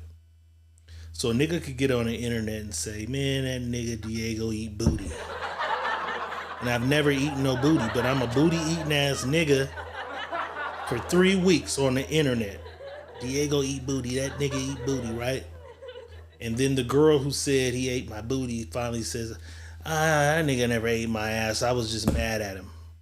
And then everybody says, oh, nigga, he probably really did eat booty. She just made back up with him, bitch. Tell your truth. Like, you'll never live down eating booty. You'll never live down eating booty. So what I want our people to understand is these are heavy ass accusations placed on this man. I don't know if he's innocent. I don't know if he's guilty. But you got to understand. Innocent till proven guilty. Yeah, technically. But amongst our people, the first thing said is what people roll on. I want y'all to understand that he had over 3,000 anybody's calling his phone, saying anything. He evaluated them and took the best stories, meaning the most believable stories. And as a lawyer, I want to represent you if you really were harmed, right? I want to represent you if you really were harmed. So he took what he felt was the best. This is kind of believable. I take this story. That doesn't mean it's a real fucking story, though. But this is a dangerous guy. This Busby guy. What's his fucking first name? Let me put that back up. Tony Busby. Tony Busby, this motherfucker here is a dangerous guy, boss. This is dangerous because he had nothing to do with this shit. He inserted himself, and now he's taking people that the feds, because if you seen this shit going on, you could have went straight to the feds. You could have went straight to your local police station. He's taking anybody. And what you got to understand about what he's doing is it's civil suits. Mm-hmm. These are financial. Anybody who wants to sue for some money, I'll take you.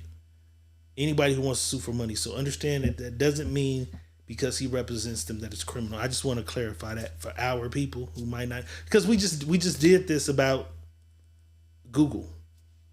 Yeah. This is the same shit. Same shit. Because tomorrow somebody can say, oh, Diddy fucked with kids. I seen the nigga. You didn't see the lawyer say? I'm like, bro, he said that somebody called, and that doesn't mean it's true. How you feel about Tony Busby? I know I talked a lot. I just wanted my people to be aware that this is something dangerous. This guy is a dangerous individual. How do you feel about this revelation? He held his own press conference. This ain't the Fed. Like, he held his own press conference and everything. How do you feel about this? I just think that this whole Diddy situation is fucking crazy to me. It's crazy because when you said something, he said it went far as back as 1991, right? If we go back 91 to now, what would that be? 30, what is that? 20, what are we in? 24, 91, what is that? 30? That's 33 years? 2024 minus 1991. 33 years ago. 33. Right? So let's take Diddy, that is 50, what? 2, 3? Maybe I don't know his age. Maybe Diddy 55, I think. Diddy 55, right? Mm-hmm. Let's take 55. His early 20s. Shit he was doing in his early 20s. 22 years old. He was a 22-year-old kid. Mm-hmm. A 22-year-old young man, right? Mm-hmm. At 22, a lot of shit people were doing at 22 back then. We had a whole state that had a whole fucking shindig called the Freaknik. Shout out to Freaknik. And he adopted the Freaknik in his everyday life. It was freaky. No. Which isn't a crime, though. Being nasty to a motherfucker ain't a crime. And that's where I was getting at. Is at 22, he was doing 22-year-old shit. He was being nasty as a... You can be a teacher. You can be a student. You can be a... As long as you nasty than a motherfucker. You feel me? Like, I'm so lost with this whole shit, bro. I'm lost at it. And then this guy is really being a creep because you're trying to just get some money out of the situation because it's a situation. You know what I mean? I don't get that. And when you say this party is this party is that. Mm-hmm. I've been in a lot of parties. And I done watched a lot of shit go down in parties that people indulged in. And that party went on again. People came back to indulge in the motherfucking parties again. They did. You But this is understand what where I'm it gets saying? tricky because they would say, what they've said, what I've seen is, because now they changing the narrative. And then even when we first started talking about this, I never thought it would get to this. This shit is beyond where the fuck I thought it was going to get. Because remember, I was like, well, what if the bodyguard was like, she said stop, and Puff was like, man, she liked that shit, keep fucking. This shit is crazy to the point where, fuck that. They say when you get there, there's a waiter with a platter of drinks. And they say to get in, you must drink this drink that has some shit in it. And if you say, nah, I don't drink. So you go through spells, boss, where you don't drink alcohol. Right. I don't. I should. But boss, so imagine me and boss. Stevie J. Diego, what's up, nigga? We got this party, nigga. Pull up tomorrow. Oh, boss, man, this nigga Stevie J said Diddy having this party and shit. Let's slide. Fuck it, let's slide. I ain't doing shit, nigga. Let's go. Let's see who there. Ross, some more niggas. We get to the door and there's a waiter guy. And he's like, hey guys, how you doing? Before you enter, please drink this. Me being the drunk ass drunk. All right, my nigga, appreciate it. I'm trying to go. No, sir. Please drink it now. Boss like, hey, shit, I don't even drink, my nigga. I'll pass. And the waiter's like, there's no entrance if you don't drink it. I know boss is like, nigga, we won't be entering, motherfucker. I ain't drink. When boss ain't drinking, because when boss ain't drinking, you can't make boss drink. You know what I'm saying? You give a fuck who you is. And then I'm wondering what the fuck is in it. So they're saying this shit like this now. This is crazy. But this is the thing.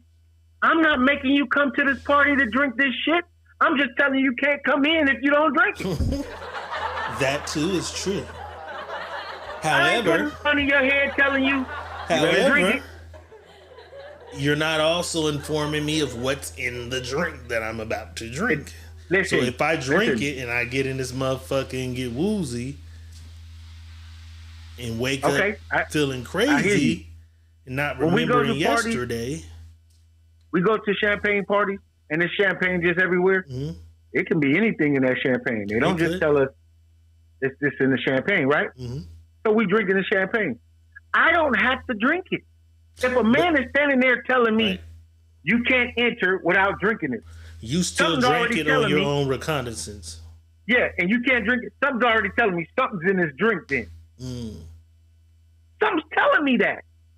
If I can't walk around and drink this drink. But do you think that'll hold in a court of law? Do you think a judge will be like, you didn't have to drink that?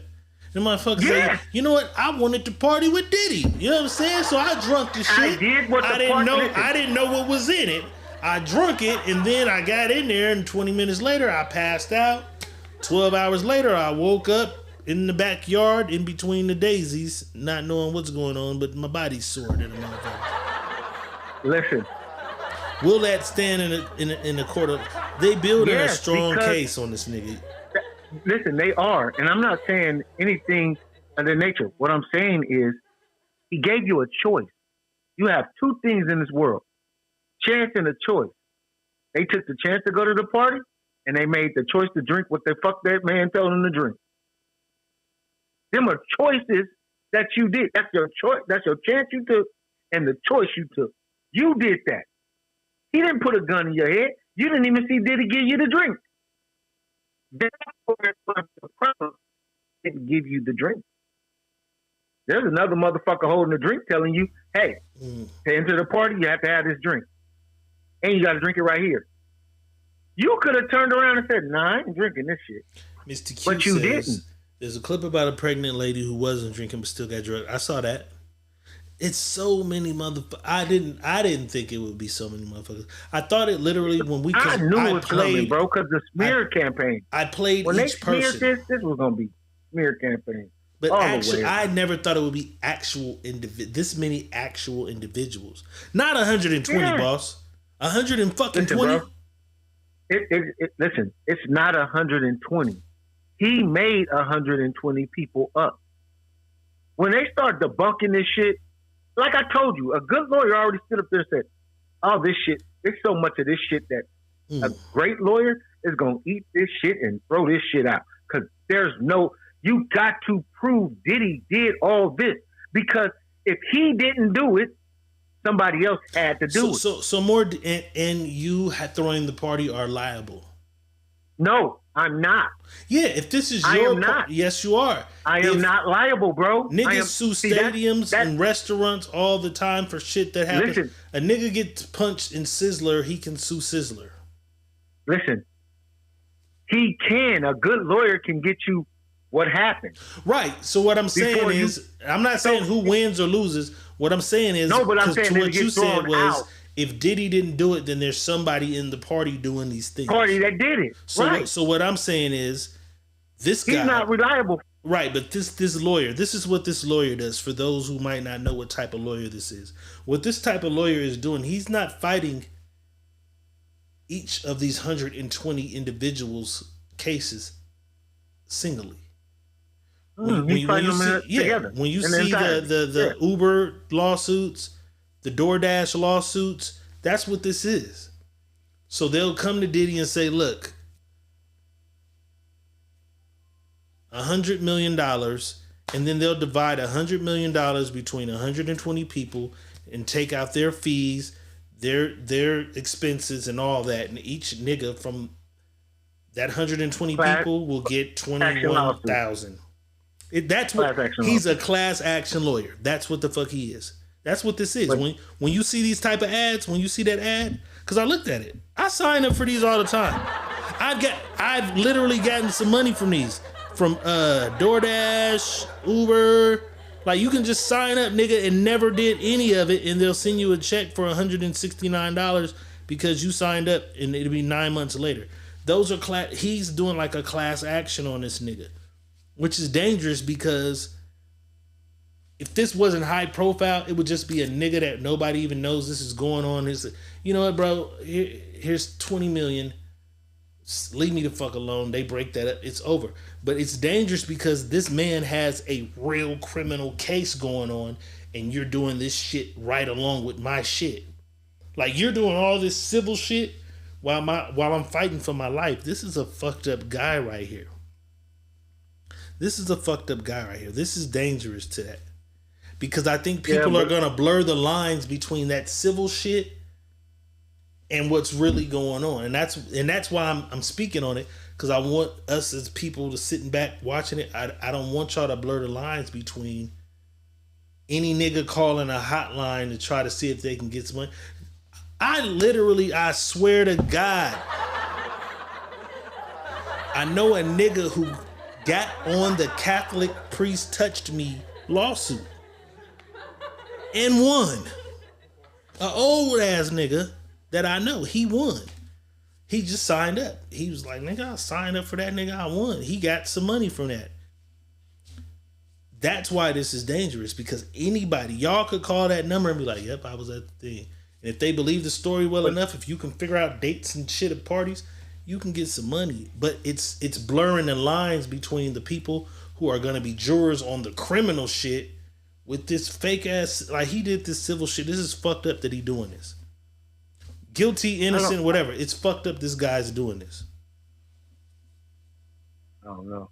I just think that all this shit is just a bunch of good old hot air being blown up our asses and keeping us full with air up our ass so that we can watch the shit.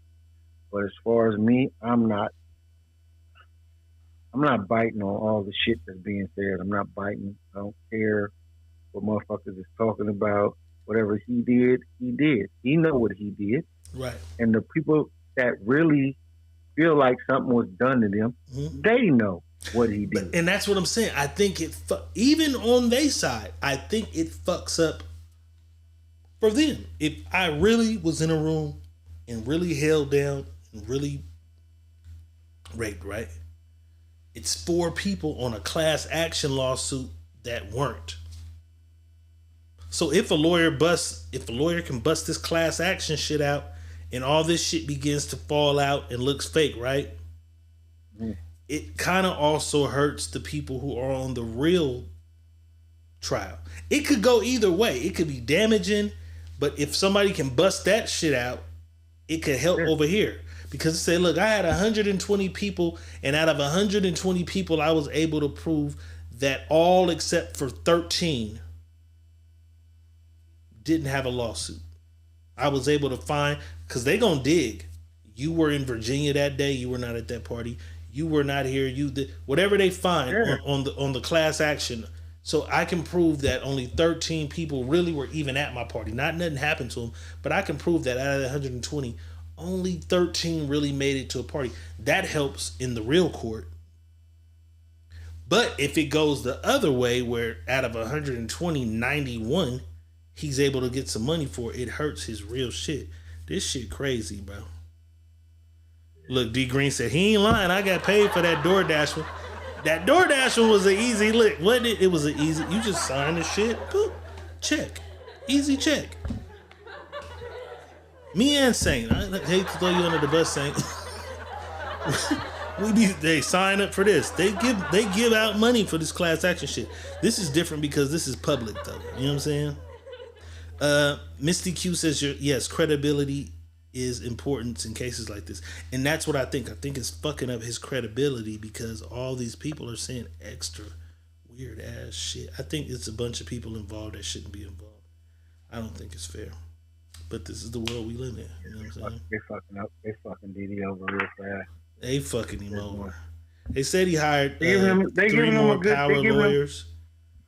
They're giving them a good motherfucking smear job. They smear this shit out of it. It's a smear job.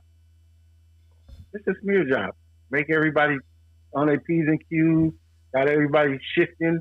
The shift is on though. If y'all pay attention to what's happening, the shift is on. It's not just this shit is mediocre to what's really happening. Nobody ever really was world. standing with Diddy from the get go. Even like everybody's always said Diddy. You know what I mean? I thought it was all finna go towards the Tupac shit, and you still have that lingering. Yeah, but I'm saying the shift is on. It's a shift in the world that's happening. So it's shifting everything the way it's put. Cat Williams said it. Everything coming out the back 2024. He's responsible. But he knew the shift was happening. Yeah, bro. but he's responsible because I'm going to tell you this. Out of Cat Williams' interview with Shannon Sharp, I believe maybe 30% of that is actual shit. And a lot of it was just shit he was just saying to be. That's what he do, shock value. He started a lot of shit just saying shit. How much of the Cat Williams interview is like everybody goes back to the Cat Williams interview, and it's so many clear fucking lies in it. You know what I'm saying? That he just put niggas in cold positions with. You know what I'm saying? Like, how much of it do you believe is real?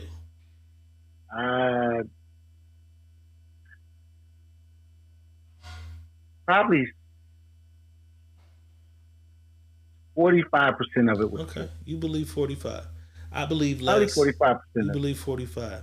However, he's another nigga in some business that wasn't his. He's no different than the ambulance chaser. You started the year off with everybody, you was a whistleblower. You the nigga telling everybody's thing, which led to all of, you're part of the indictment, nigga. Which is crazy. But if it was all just a good joke, because you joke a lot and say a lot of shit, some of it's be real though. Yo joke and fucked everybody you else. Fuck some niggas up if it was just a joke.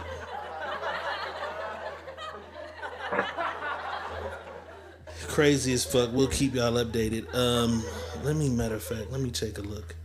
This is something I saw that was crazy as fuck, man.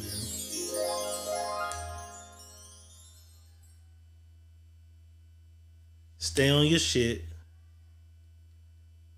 Be aware of what you're doing because your life could change in a day. But it could really change within a year. Boss, this was September 15th of 2023. Mm-hmm. It says, remember how much your life can change. This is the mayor of New York giving Diddy the key to the city. It's key to the city almost a year ago to the day. We've passed that by 2 weeks. Half a year. Both these niggas have been indicted. Both these niggas. Ain't that some shit though? Both of these niggas. You gotta look at it, man. The paradigms of the shift is happening, bro. Within people a year. just don't understand what the paradigm of the shift means. You gotta see what's going on. The world is changing, and it's changing rapidly. It's moving things out the way that need to be moved out the way. Without us. So it was inevitable anything. these niggas get out the way. It was inevitable, bro. It was inevitable. It has nothing to do with somebody whistleblowing or this happening. The more I'm sitting back and I'm looking at shit, I'm like, oh, the world was already doing it. This was going to happen anyway. Some of these people just got to they're getting moved.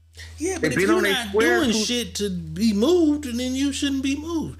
Because it's some niggas that ain't being bothered. It's some niggas in these same positions that ain't being bothered. You think everybody does something? Everybody, bro. Because if you're not doing nothing, that means you're perfect. Nobody in this world is perfect. Everybody does something. And when the shift happens, it just, bro. Does something like what? Yeah, nobody's perfect, nigga, but everybody's not drugging motherfuckers and that, does something like what? No, this don't have nothing to do with drugging. Something illegal? You're taking... Everybody does something illegal? No, does something that the whole paradigm is looking at and saying, that was wrong that you did that. For all of us. Not just them, for everybody. Nah, don't include me in this shit. I'm not in this. Because look it may not hit you the way you think it's hitting you, but something is hitting you, and you're looking at it like, damn, what the fuck is going on? It's part of the shift. You're inside the shift you have to get off that square. Because so what is the shift? Shifting. What is the shift trying to bring about? The shift what is the end result? The end result is moving people off to restart and reset because you've done something. Yeah, you've done something that you've known that you've done that you wasn't supposed to do, or it wasn't good for you that you did it. You know what I mean? And so now it's pushing you off that square to reset you now. And when it resets you, then you can start over. It's a better start for you. You know what I mean? It may not be something you want, but it's something that has to happen. That's it. That's all that's happening, bro. This nigga and I've been thinking about it. I've been saying to myself up there, bro. Ain't no better for him after this. Listen, life in prison for him probably is going to be the better thing because it might have been death because somebody wanted to kill him. I mean, maybe. You understand what I'm saying? Maybe, but that's a fucked up. You know what I'm saying? Like, life in prison or shoot me, nigga. Like some niggas is gonna take to shoot me.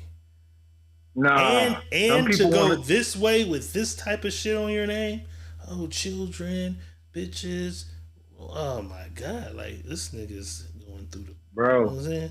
We have been in a whole. This is crazy because the more I think about it, this shift has been going on since 2020, COVID. The earth has been cleansing itself since 2020. Since 2020. 2020 has been shifting. And you can watch it. Just it's been weird. It's just all the shit that's been going on. You can see all the shit that's coming out of it. Every time it's being something new.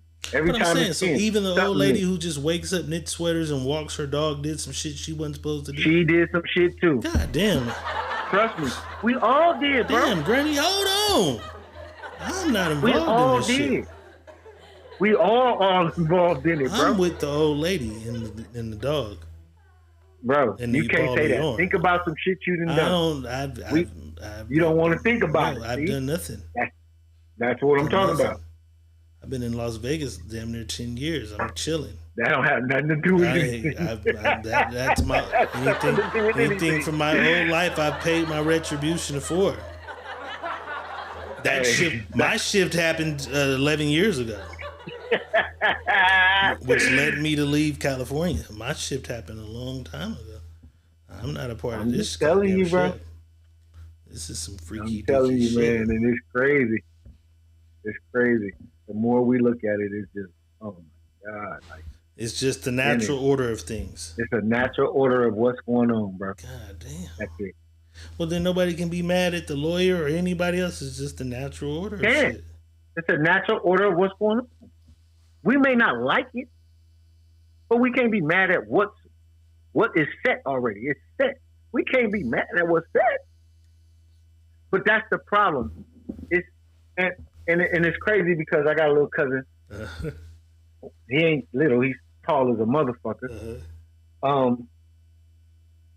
He's really into understanding his temple and all the layers of his chakra in his body, and he pays attention to what's happening and how it happens. And he said something, and I had to think about it.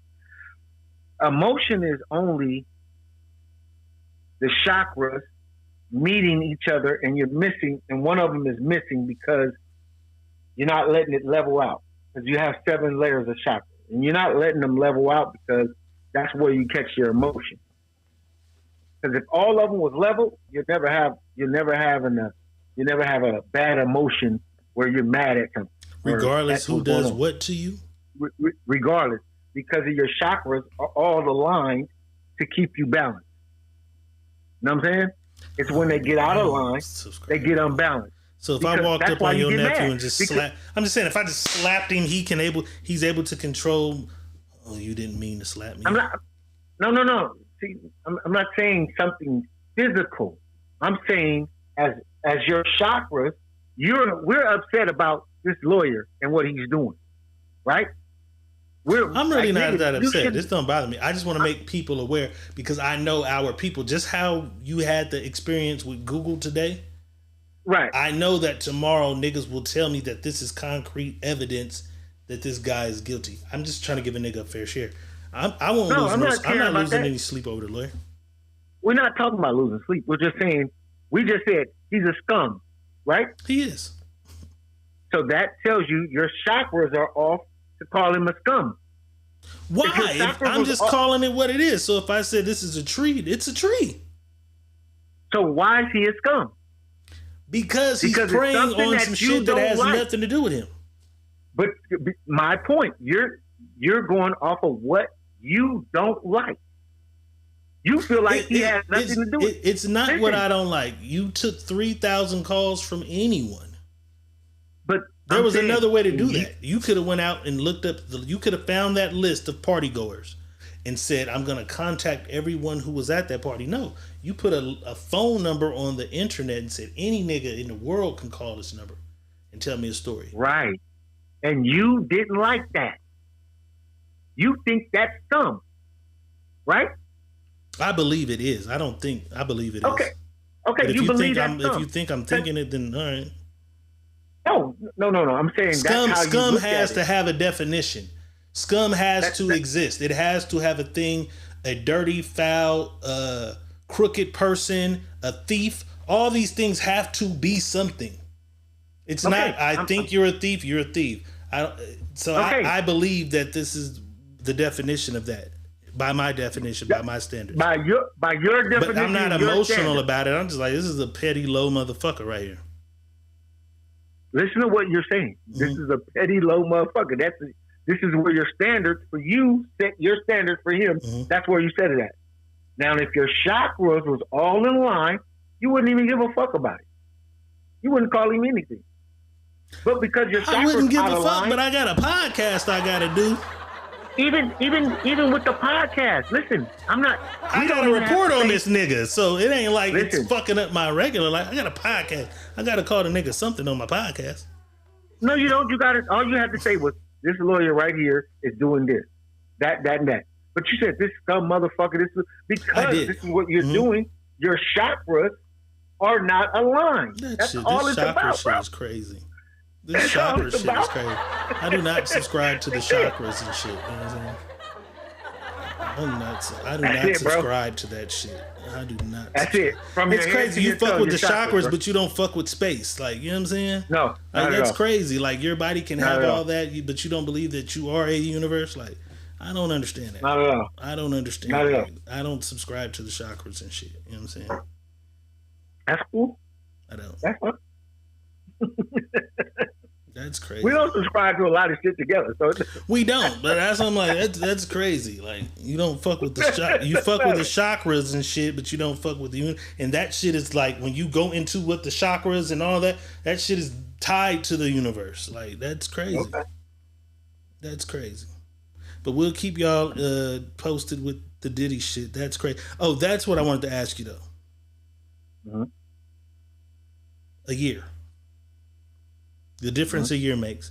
Would you say your life is better than it was from a year ago? Worse. No, you took worse. I said better. You say worse than it was a year ago. Yeah. Damn. That ain't the answer I wanted. Yeah, it's worse though. Because the shit that's going on. I see it. The shift, bro. No. Not life and your life. My life, my life. Your life. A year ago to the day, your life was way better than it is today. Okay, so your life is worse. Okay. Yeah, way better. A year ago, October 2nd. Yep. Was way fucking better. In the comments, a year to the day. Is your life better, worse, or substantially the same?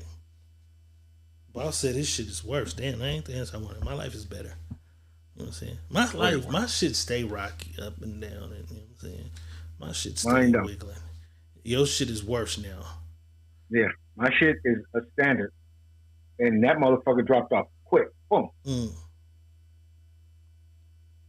That's crazy.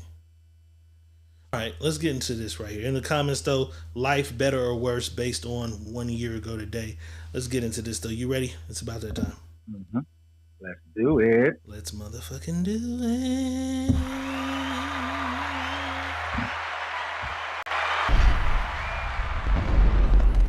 You having trouble in your life? I can help you with that. You need a new wife. Let me show you how to get one. It's time now. Ask Dr. Real. Having trouble with your man? Don't even worry about that. Girl, you need a new plan. I got one for you too.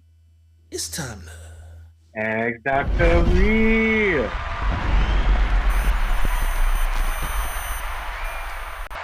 Time for some Ask Dr. Real. Send your scenarios, stories, situations, whatever it is you got going in your life to my inbox, Money Boss's inbox, or the Secret Menu Podcast at gmail.com, and I assure you that you shall.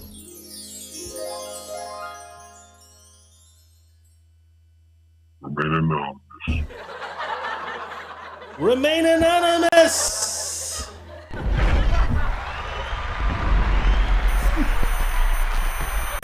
Remain anonymous. All right, boss. This young lady says, I've been dating a very financially stable man for over a year. We are not exclusive. He doesn't ask me questions, and I don't ask him any either. We good when we together. Recently, I took a major loss due to a situation from my past, and I owe about $7,000 to get out of it. $7,000 that I do not have. I asked my closest friend, should I ask this guy that I'm dating to help me out? And she said no. She says that if he does, he'll begin to expect more from me. And if he doesn't, I'm going to look at him differently. The best thing to do if I plan on having anything in the future with this man is to find another way or be prepared to go all in with him. I don't think it's that big of a deal. What do you think? Dr. Real. I had to rhyme that last line, you know what I'm saying? It's about that time to, it's time to ask Dr. Real. Alright, she says she's dating a financially stable guy, which means that nigga got some money. She's dating a guy who has some money. Did she say how long? Oh, for over a year. She's been dating a financially stable guy for over a year. His money's right. They're not exclusive. He don't ask her no questions. She don't ask him no questions. But when they together, they good. You know what I'm saying? She says that she just recently went through a financial hardship based on some past decisions and choices she made. And she needs about $7,000 to get out of it. She went to her closest friend and says, hey, should I ask John for the money? Her friend said no. A nigga giving you that type of money is going to have certain requirements of you. You like the way your situation has been, you should keep it that way. When you ask him for that type of money, he's going to expect more from you. And if he tells you no, now you're going to look at him differently because you felt like he should have given you the help. Instead of just saying, oh, I like this guy. Oh, you don't have the money. Okay. It's going to change everything. Her friend believes it's going to change everything regardless of how it goes. If he gives you the money, he's going to all of a sudden expect more from you as a woman he's fucking with because he's doing shit like giving you $7,000. If he tells you no, you're going to look at him like, why am I fucking you and I can't depend on you? She says she doesn't think it's that big of a deal. She wants to know what you think, Dr. Real. It's about that motherfucking time.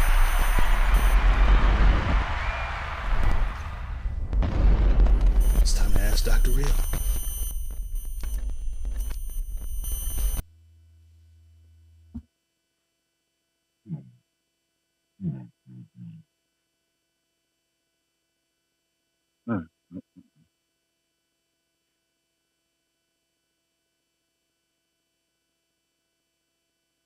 Well, first of all, don't listen to your friend. I'm going to say that. You got to go on what you're feeling. And if you think the situation is something worth dealing with, as far as asking him for that type of money, and if y'all really fucking around and fucking with each other, I don't think it's something bad to ask a person that you're fucking with. And don't have no expectations about it when you do it. If you say yeah, then cool. If you say no, then still cool. Like, some people might not just, because he's financially stable, don't mean he got that kind of money just to be passing out, just to be waiting on it back. You know, he might have his money tied up in other places. So if it's something that's important and you really need it, and he's fucking with you, don't be ashamed to ask. You know what I mean? Closed mouth don't get fed. But then also don't put no expectations on it. You know what I'm saying? And don't look at it no way, no hurt, no harm, no foul. Because once you put expectations on what he's going to say, then you're already setting yourself up for something. So go in it with an open mind and sit down and talk to him and see where it leads to. You know what I'm saying? Because I think if you go in there with expectations of, if you tell me no, then this don't do this or this don't do that. Asking your friend and getting that type of advice from your friend, and she's not dealing with that man, I don't think you should take advice. I'll clean some of it up, and then you go into the situation with that dude and you find out what it is and what it ain't.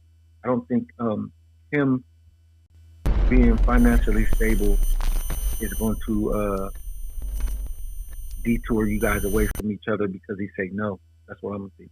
I'm gonna think that no, I don't think men do it in that nature. Oh, well, I'm a deep. But what do you think about women's feelings? I don't think women should have Does she feel some type of way like, damn, I'm fucking with you? You didn't offer me any of it. You didn't offer me help in any form, fashion. Like, why am I fucking? Because a lot of people feel like, why am I fucking you if you can't? Right, but if she came to him, mm-hmm. and said what he said, and he denied her and said, I don't have it. What is it that she gonna be mad about? You asked, and I told you I don't got it. Mm. You know what I mean? Even if I'm financially stable. See, people don't understand what financially stable means.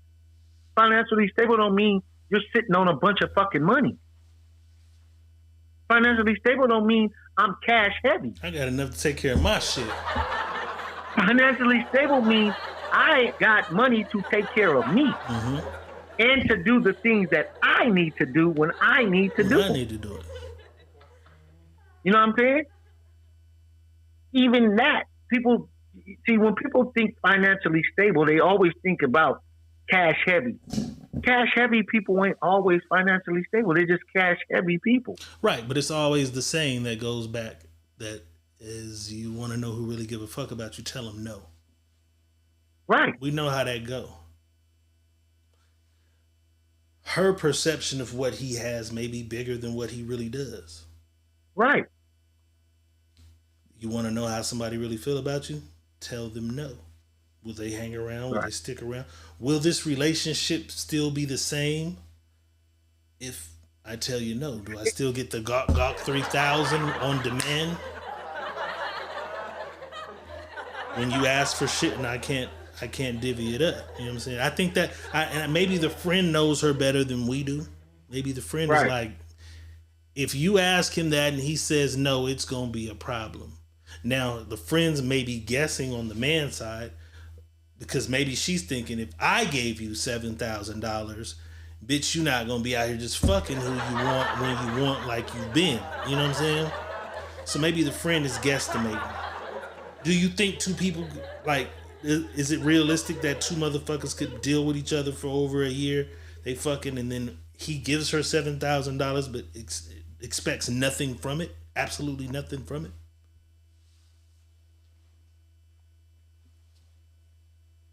Is she still able to move the way she want, when she want, how she want? I gave you $7,000 and I've called you 2 times this week. You didn't answer. Here it is, Wednesday. You come calling.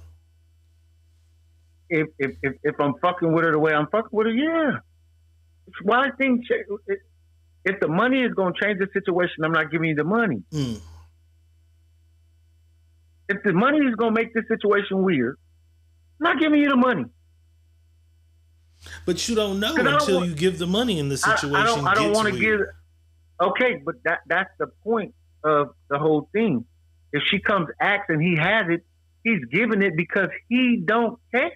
He don't care. He don't care. But it could be my. Okay, this is my way of showing you I'm really here for you. I really fuck with you. I really want to be. Right, but I'm saying he don't care if you don't give the money. I mean, he could care slightly. It could be his way to show that, hey, that you ain't got nobody else. You know what I'm saying? I'm the nigga you supposed to be with. This could be his step to being together. His step to say, I'm the man here to take care of you. It could be. It couldn't be. It could or it couldn't be. You know what I'm saying? Right. It just depends. It's humans. I don't know. You know, humans are weird. Right. You know what I'm saying? But so overall, let's get back to just her. She should ask for it. Yeah. She should ask for it, regardless of how to answer. Yeah. It. And then how she reacts afterwards should be, I asked, however it goes, it shouldn't change the dynamic between me and this guy. Right. That's what it should be. Then you ask, now you find out. And then you find out if, even if he don't got it and he tells you, hey, I don't got it, but I can give you this. I got this for you, or I got that for you. You don't know. If you don't ask, you don't know. You know what I'm saying? And then don't put no expectations on it when you ask. So you don't let yourself down. You only letting yourself down, you put expectations. If you're going somewhere and you go into a situation with expectations, you have expectations of something going the way you think it should go. and it doesn't go the way you think it should go, now you feel like you got let down. And most people do. You feel like you got let down when you let yourself down from the start because you went in it with expectations. Instead of going in there open-minded, open and willing to accept whatever comes with it. Right. You should be working on 9 ways that I'm going to make this happen. And I'm going to ask you first because you seem like you got it, but I'm going to ask you first. But if this don't work, then I'm going to try my Auntie Joyce, and then I'm going to call my cousin. And then I might got to sell a little ass. I said, you might got to sell a little ass to get that money because I don't know what the circumstances are of the $7,000. You know what I'm saying? Right. But you got to figure it out. So, boss says go ahead and ask. Go ahead and ask. Just don't have any expectations. Don't set yourself up to be let the fuck down, boss. Regina came through the motherfucking dodo. Regina through the goddamn dough with a $20. You're not a holla. You feel Sit up, man. Hey, let's do it. Hey.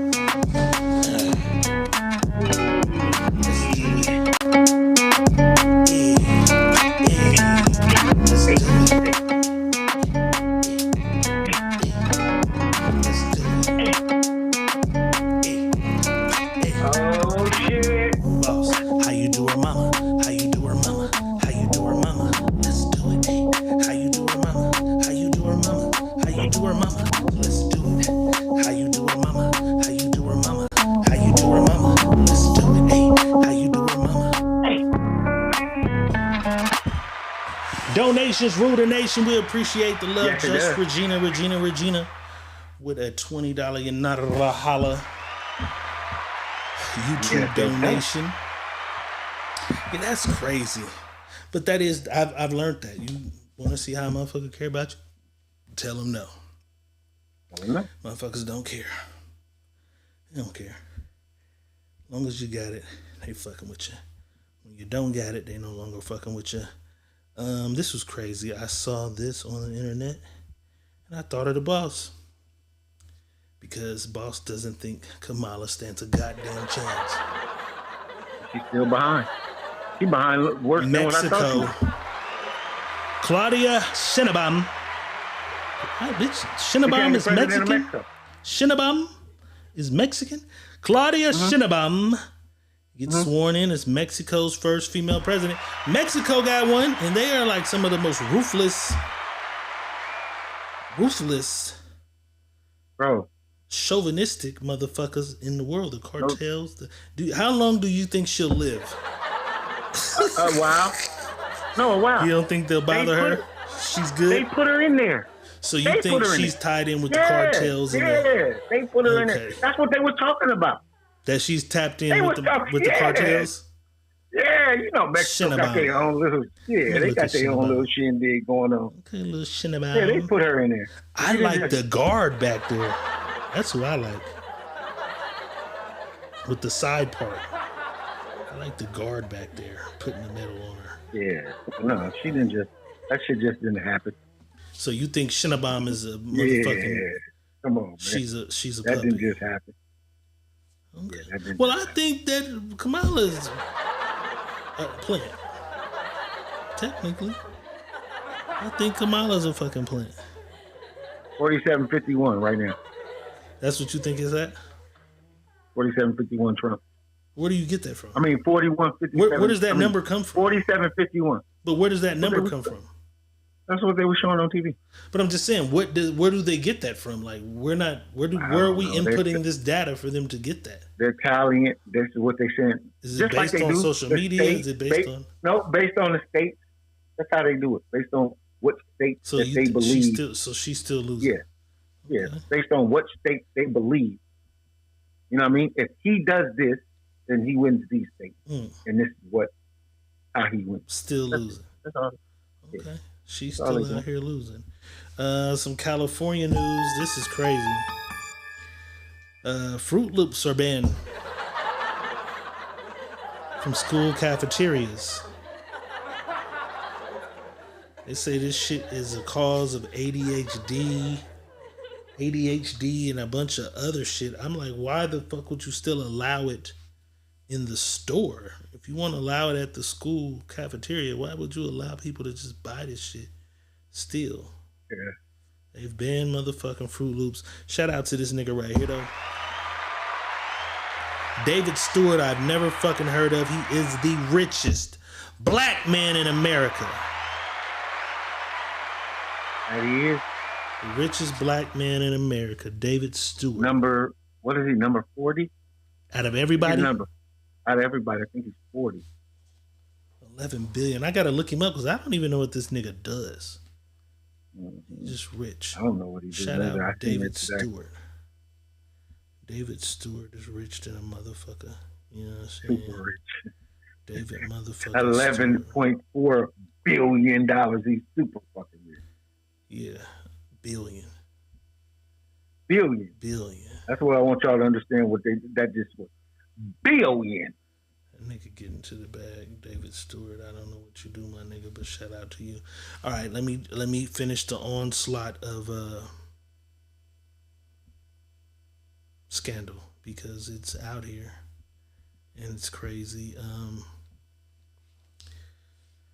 I've spoken a few times because I look at a lot of the people on social media and the way they slander Diddy, and I say often,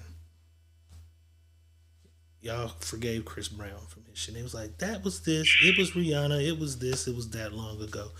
Well, there are film producers out here that are working on not only a P. Diddy documentary, 50 Cent is also working on a P. Diddy documentary.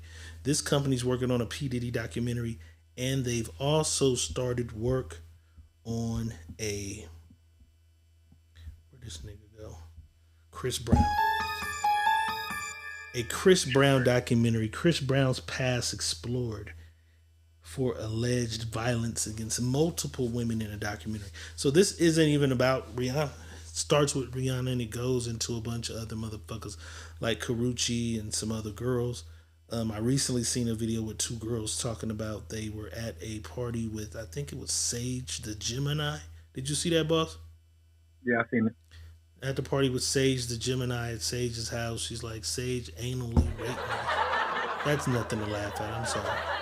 But she said Sage took some chum chum in a back room and Chris Brown was in another room with her friend who was a minor at the time. So these other cases are starting to build. Because it's not a case, but these other things are starting to grow into other alleged incidents. Let's take a look at the trailer for the new Chris Brown documentary.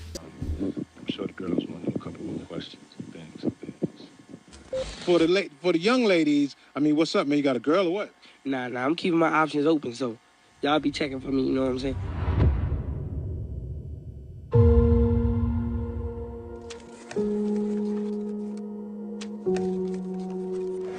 Oh, that's the type of stuff that'll get you in trouble, player.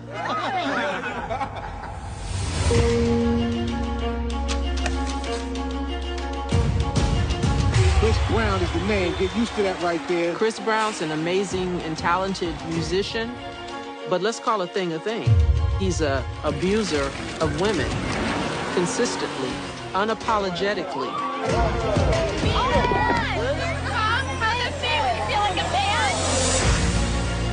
Did Chris pull a gun on that girl?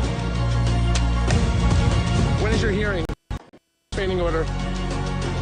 There's a long list of various different women. Seem pretty upset. Are you sure you don't really call victims advocates, have them come talk to you? Who've accused Chris Brown of assaulting them. Singer Chris Brown has been detained in an alleged case of rape. He has an audience full of assault deniers.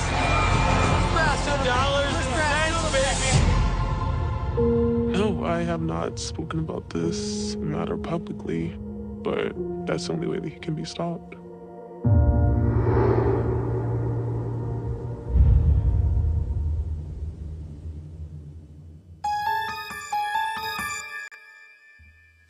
There are gonna be more and more and more and more of these motherfuckers. They after Chris Brown now. Look at this world. 6 of them. But does he have the cases? They had him in court several times. Are these legitimate cases that went under our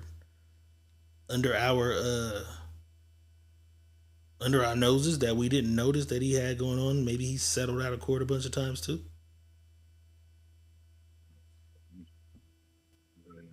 Shit's overwhelming, and it's just too much. Anything a man done is being scrutinized. Anything a man done is being looked at under the microscope.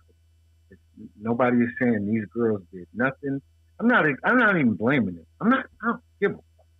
I don't care, but I'm tired of it. The what happened that night. The whole what happened that night. Yeah, I'm sick and tired of that shit. Oh, this happened. And if you look at her phone, she's texting her girlfriend. Me and Chris were doing neckline V, and then Chris did this, and Chris. Like, I'm tired. They done made this shit all about women, and it's this generation, though, bro. That's what this is. It's this generation that's digging up everything they can to say, you guys didn't pay attention to this. You guys didn't see this. Hey, this is the victim generation. Me too started it.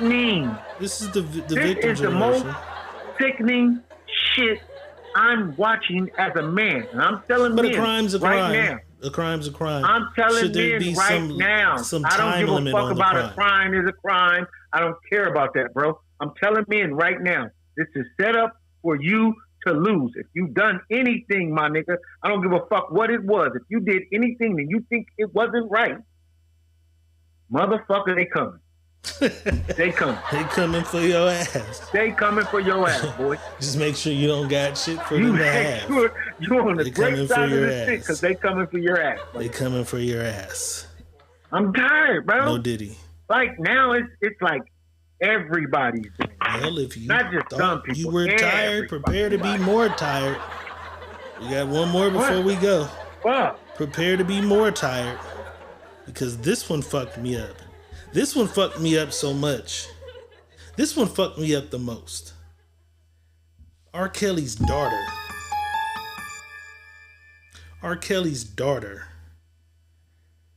Seemingly accuses him of allegedly doing something inappropriate to her when she was a child. He was my everything for a long time. I didn't want to believe that it happened. And she's tapped in also with a film company, and they have a documentary on the way. Let's take a look at that. He did to me. But you didn't have to do it to my damn kids. What he has done to those kids, there is no other word for him. He's a monster.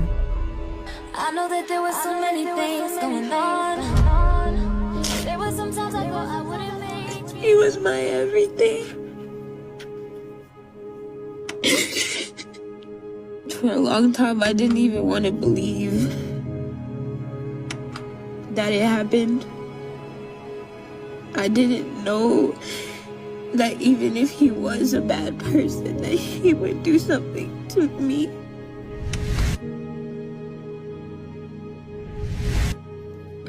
I really feel like that 1 millisecond completely just changed my whole life. If my son asks questions, I'm gonna be as truthful as possible. But I will not be taking my son to a prison to meet his grandfather.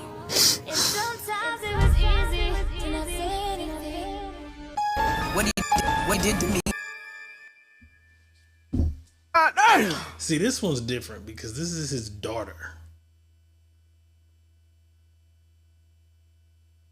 The nigga got all his jail time. I don't know how much more they can do to the nigga with the sentence that he got. And that's why I said he probably should have chilled out on speaking on the Diddy shit, because motherfucker looks up and says, oh, you got an opinion? There's more on you. Do you think the motherfuckers, because they ask all the time, do y'all still listen to R. Kelly? And everybody says, yeah. I don't give a fuck. Do you think niggas will still be stepping in the name of love? Yep. Even with his daughter's documentary coming out. Yeah. That's his. Man, I'm so. Jacqueline Brown, thank you. Thank you. Thank you. That's all I'm going to say. That's it. What did Jacqueline Brown say? You just put it up there. I'm just hitting buttons. Her mama's behind this, I believe. No, there's no belief to it. This is what it is. Behind the producing of the documentary, or behind making her do this? The whole making her daughter do this shit. Miss Nay said not watching it. You still over there stepping in the Miss Nay, you been in the cut. As soon as I say R. Kelly, your ass pop out. You love that motherfucking R. Kelly. You love some R. Kelly. You know what I'm saying? Yeah, I'll be watching that motherfucker with my popcorn. Be watching that motherfucker. Bullshit, bro. The money that ran out, mama that ran the money out, the daddy, fuck him. He didn't care, fuck him. This is what we need you to do. You go on in here and I want you to say. Yeah. On prep. Come on, bro. Don't you want a G-Wagon? No, cause don't you want to live like Lotto and Glorilla? This is your God. Listen to this though. When he was in trouble, right? He was in trouble. He was already in trouble with the shit going on. Why you didn't come out and say it then? He was already going to jail. He had all the shit going on. Why you didn't come out and say it then? Why everybody is speaking on it? Put the icing on the cake. Put the cherry on top of the motherfucking sundae. Flawless says it literally started with her. With who? The baby mama? No, it started with Sparkle. Come on, man. It started with Sparkle, Flawless. It started with the disgruntled artist and her niece. Right. That's where it started. Sparkle was his, oh, you better be careful what you do to me, 'cause somebody might do it to you. It was Sparkle. Sparkle's niece is the young lady in the first videotapes that were out. It started with Sparkle. Sparkle was the first whistleblower. Shout out Romelia Guzman. Ronnie, what's up? In the house. Yeah, but that's all that shit is, bro. That's why I ain't giving that shit no motherfucking leg. And that's the problem. And look it, people were already on here with their emotions. But can you not believe shit already? But can you not believe anything anymore? Could this nigga not have done this? You can believe what the fuck you want. I'm not telling you not to believe something. But this is the problem already. We're believing one side of the story because we can't hear the other side of the story. That's the problem. No, we can hear it. The nigga just called and talked about Puffy. He can get on the thing and say, hey, I ain't never did this. I never. He's speaking from where the fuck he is. Listen to what I'm saying, though, bro. Listen to what I'm saying. Mm-hmm. They're putting out a movie, a documentary about this shit. Mm-hmm. That they don't get his side of it. That's what I'm saying, bro. You're putting out a full documentary to say, well, you I mean, did this, they did Surviving R. Kelly. They did Surviving R. Kelly. You did that, right? They did Surviving R. Kelly, and then he did 60 Minutes. Right. But so he speaks his piece for everything they do to him. No, but this is what I'm saying, bro. When you do a documentary on something, if you're doing a documentary on me, then put me on there. And don't just give your part of the story. Put me on there. They're not doing that. Nobody's doing that. So do you get the full, do you think he'd agree to come do their documentary? You get the full emotion of what we're feeling because of their pulling out their marriage. But I don't think he'd agree. If I call, hey, I'm doing a documentary. I'm not saying he agree or not. Your daughter says these claims. Will you film? Let me film. I don't think he's agreeing. No. I don't know what he's gonna do. I didn't know he was gonna piss on that girl. God, he did.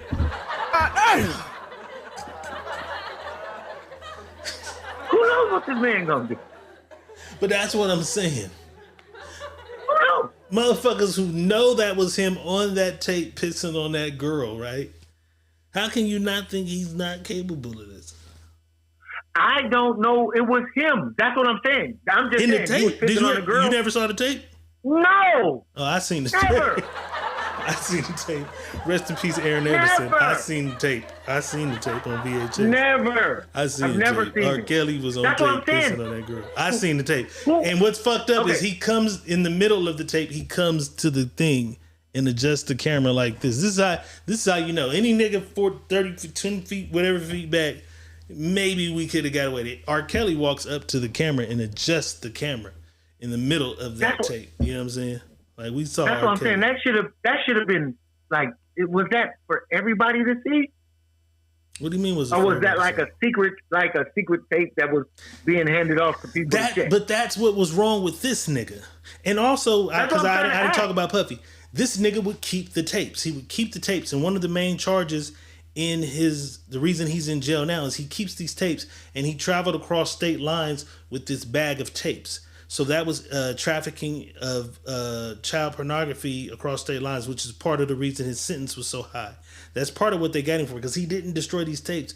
The nigga likes to watch himself on these tapes, which is part of that. And then I saw something with the Puffy shit, and they said the same shit. He has these tapes, and they're like, oh, they're trying to sell the tapes. They're trying to put the tapes out. He's traveled with these tapes. And then the guy, I think I got it too. The nigga says when he got word the tapes were going around, he flew his collection of tapes to some country. And I'm like, why not just destroy the tape? Like, why do these niggas keep these tapes? Like, what you're doing is wrong on the tapes. But what part of the whole shit is keeping these tapes for yourself? Like, is that I guess every serial killer has their thing. That's what I want to know. How do we know? Do we know what they're doing on the tapes is wrong? I mean, we seen R. Kelly tape. It was very wrong. I didn't see R. Kelly tape. That's what I'm saying. I seen it. Everybody's seen that motherfucker. Listen, can everybody in here put a one up if you've seen the R. Kelly tape? Because I want to know. That's what I'm trying to figure out. Did everybody see this? And I'm just oblivious to not seeing R. Kelly tape? Yeah, that's crazy. I didn't know you never saw it. I've never seen it. That's crazy. I thought you seen that motherfucker for sure. Never. I definitely seen it. Did any of you motherfuckers see R. Kelly on anybody else seen it? That's all I'm trying to see. Did anybody else see it? I thought everybody had seen that motherfucker. That's what I'm saying. I don't think a lot of people seen it. I don't know. I don't know where. I don't know. I don't think every motherfucker I knew seen it. I thought. I'm surprised you said you didn't see it. Anybody who watched the trial saw the tape. So when that trial was going on, everybody saw the tape. They played the tape? Yeah, they played the tape. And he tried to say, that's my brother. You don't remember all of this? And then his brother showed the transcripts of him trying to bribe him to say it was him. Then his brother turned on him. It was some whole shit. No, I didn't see that. Bro, I probably. You probably just didn't give a fuck. Yeah, you didn't give a fuck. Right. Yeah, I followed this heavily. You know what I'm saying? Yeah, I didn't even follow the trial. That's what I'm saying. Nigga, they was selling the tapes in LA. They was selling the tapes. My manager came and said, nigga, I seen the tape. He did it. Because my manager was one of them niggas like, he ain't did that. My manager he was like, oh, it's this nigga. I seen the tape. Yeah, I didn't see the tape. I seen the tape. I can 100% tell you. How did he piss on it? He just stood over the top of her and pissed on it? No, he comes in there. He's in that motherfucker fucking around. And he throws some money. He gives her some money, like cash money. No, I'm saying, how did he piss on her? Let me tell you what he did. He gives her some money. He's like, yeah, you gonna be a good girl? He gives her some money. And she's like, yeah. And then she's like this. And he starts pissing on her titties. Oh, so he's standing up and she's standing up and he's pissing on her titties? She's on her knees like this. Oh, she's on her knees. That's what I'm saying. That's what I want to know. He's pissing on her titties and he throws some money on her. He throws some money on her, and then he's rubbing on her and kissing on her pissy body. What the fuck? I'm going to find this tape. The nigga watch it. He comes to the camera and adjusts the camera and walks back. That's how you know it's him, when he walks to the goddamn camera. I'm going to find it. Find the tape. I've seen the tape. I'm going to find this. Look, Kiana said I seen it too. Miss Nay, you seen that motherfucking tape. Should act like you didn't see that tape. Who the fuck didn't see I'm that going to find this motherfucker. I ain't seen it. I'll find it for you. I'm the internet. Yeah, please do. Send me that motherfucker. I know there's a website that got that motherfucker for sure. That motherfucker was on That motherfucker was on World Star. It was on oh my God, that motherfucker was on everything. That's crazy. I didn't see that. Man, that shit was crazy. And he's in the wood. He's in that wood studio. Like, the studio is the studio. But he beat that case. That was the crazy shit. He beat that case. He beat that case because the girl's family took the money and she refused to testify that it was her. So technically they had no witness. Sparkle is saying that's my niece. So they had Sparkle on the stand. Is that your niece in the thing? That's my niece. That is Chantel, whatever the fuck her name was. Sparkle's like, this is my niece. I brought her to the studio that day, this day, and they're looking at the dates. So he pissed on her in the studio? Yeah. This is his house. This is his house studio. This is his house studio. I thought it was in the bed. Nigga, he's in this. They in the studio in a wood room. The room is wood shit on it. The walls is like wood shit. You know what I'm saying? They in the studio, and she's like, I brought her there to work on her album. She brought her there to work on the album. He gave the parents some money to work on the album. They leaving her there, and she left. But you know, him and Sparkle fell out because he stopped working on her albums. And that's when all the shit happened. They cut Sparkle off, and she wasn't bringing the girl no more. The parents cut her out. Then they, after a few episodes, she's coming with the parents are dropping her off. You must didn't watch Surviving R. Kelly either. Nah. Oh, see? I don't watch it. You gotta watch Surviving R. Kelly and you gotta watch the trial. Surviving R. Kelly. Hey, man, that's some cold, crazy shit. You know what I'm saying? Yeah, it probably was, but I ain't watching. Some cold, crazy shit. You know what I'm saying? Shout out to all the survivors that survived bullshit, that shouldn't even went through bullshit, but you motherfuckers that make up shit just to be a part of some shit, fuck you and fuck you with a dirty dog's dick. Listen, I don't know what Puffy did. That's just it. I don't know what Chris Brown did. I know what the fuck Robert did. I know what Robert did. For sure. I know what Robert did. You know what I'm saying? But you know, I lived in LA at that time, so that shit was on every niggas selling bootlegs, DVDs, tapes. I thought R. Kelly in with you. Aaron walked right in that motherfucker like, nigga. Boop. What the fuck is this? R. Kelly. Now watch this part. The nigga come to the camera and put his face on there. Goddamn. Miss Nay, you're heartbroken. It was R. Kelly. Look, she don't step in the name. She don't care. Look, Kiana said for fucking sure. For sure. Absolutely though, my nigga. If anybody, that nigga though, was a cold motherfucker. If you just watch the whole shit, he was a cold nigga. He was a cold. I mean, but he has his reasons for why. He has his reasons and shit, but he was a cold nigga. Did he ever admit to doing all that shit? No. Let's say no. Let's say no. If he never admitted to it, then it's just everybody saying that's what he did. Bro. No, nigga, we saw him on tape. You only seen him on one tape. No, you don't. No, there's more than one tape. We're talking about the one tape with Sparkles and these. Nigga, there's hella tapes. Did you see hella tapes? I saw hella tapes, bro. I saw hella tapes. Only one tape? Nah, it's more than one tape, nigga. It's definitely more than one motherfucking tape. I seen hella tapes. They had collage videos. They had all kind of videos. They had motherfuckers come in there. They had motherfuckers in other rooms, and he leaving motherfuckers to come do a song. And he had this thing where he record. He had this because you're going in there pissing on bitches in the middle of that. What I'm saying is he had this thing where he would record hella shit. And so with that, motherfuckers will be like, I was there that day. Look, this nigga's here. And they're like, oh, I didn't know what was going on in there. But the timestamp is showing you that, nigga, you are in here in this room when a nigga doing this. And then he go out the room for a minute, y'all work on this. And then he down the hall doing this, the timestamps. Because he kept a camcorder. Yeah, that's a new baller shit. When camcorders and shit was out. You know, when you had the old school camcorders, they have March 17th, 3:45 p.m. and the thing's going. So that's what caught him, the timestamps. Well, they didn't even catch him because, like I said, he beat that. They got him later. He beat that because she wouldn't come to court.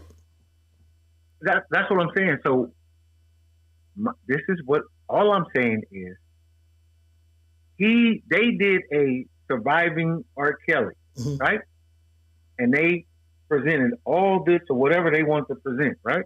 To what they presented. Did he ever say, yeah, I did that?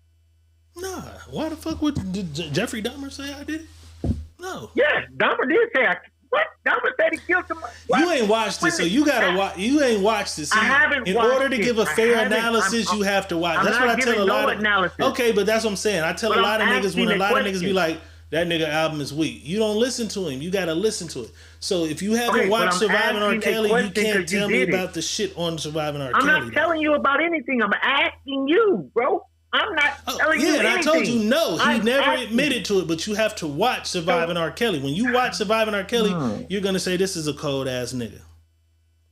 I can't say that. Yeah, when you can because you gotta watch it. He's on there. There's footage. Listen. He's on there. He's on there with the minors, hanging out with the minors. He's on there in front of the high school. Okay. He's on there, my nigga. Like he's there. Like you know what I'm saying? Him saying, I did that." Okay, cool. But you're on there. You're on there with these motherfuckers that are accusing you of this shit, grabbing, groping, holding, pissing. All you're there. You know what I'm saying? You're on there, my nigga. All right. Ain't no way around. So I tell y'all, stay away from people. Period, because you being there will put you somewhere else as well. All right. That's basically what's being said. All right. How it works. All right. I ain't no fadangle on R. Kelly. R. Kelly's guilty.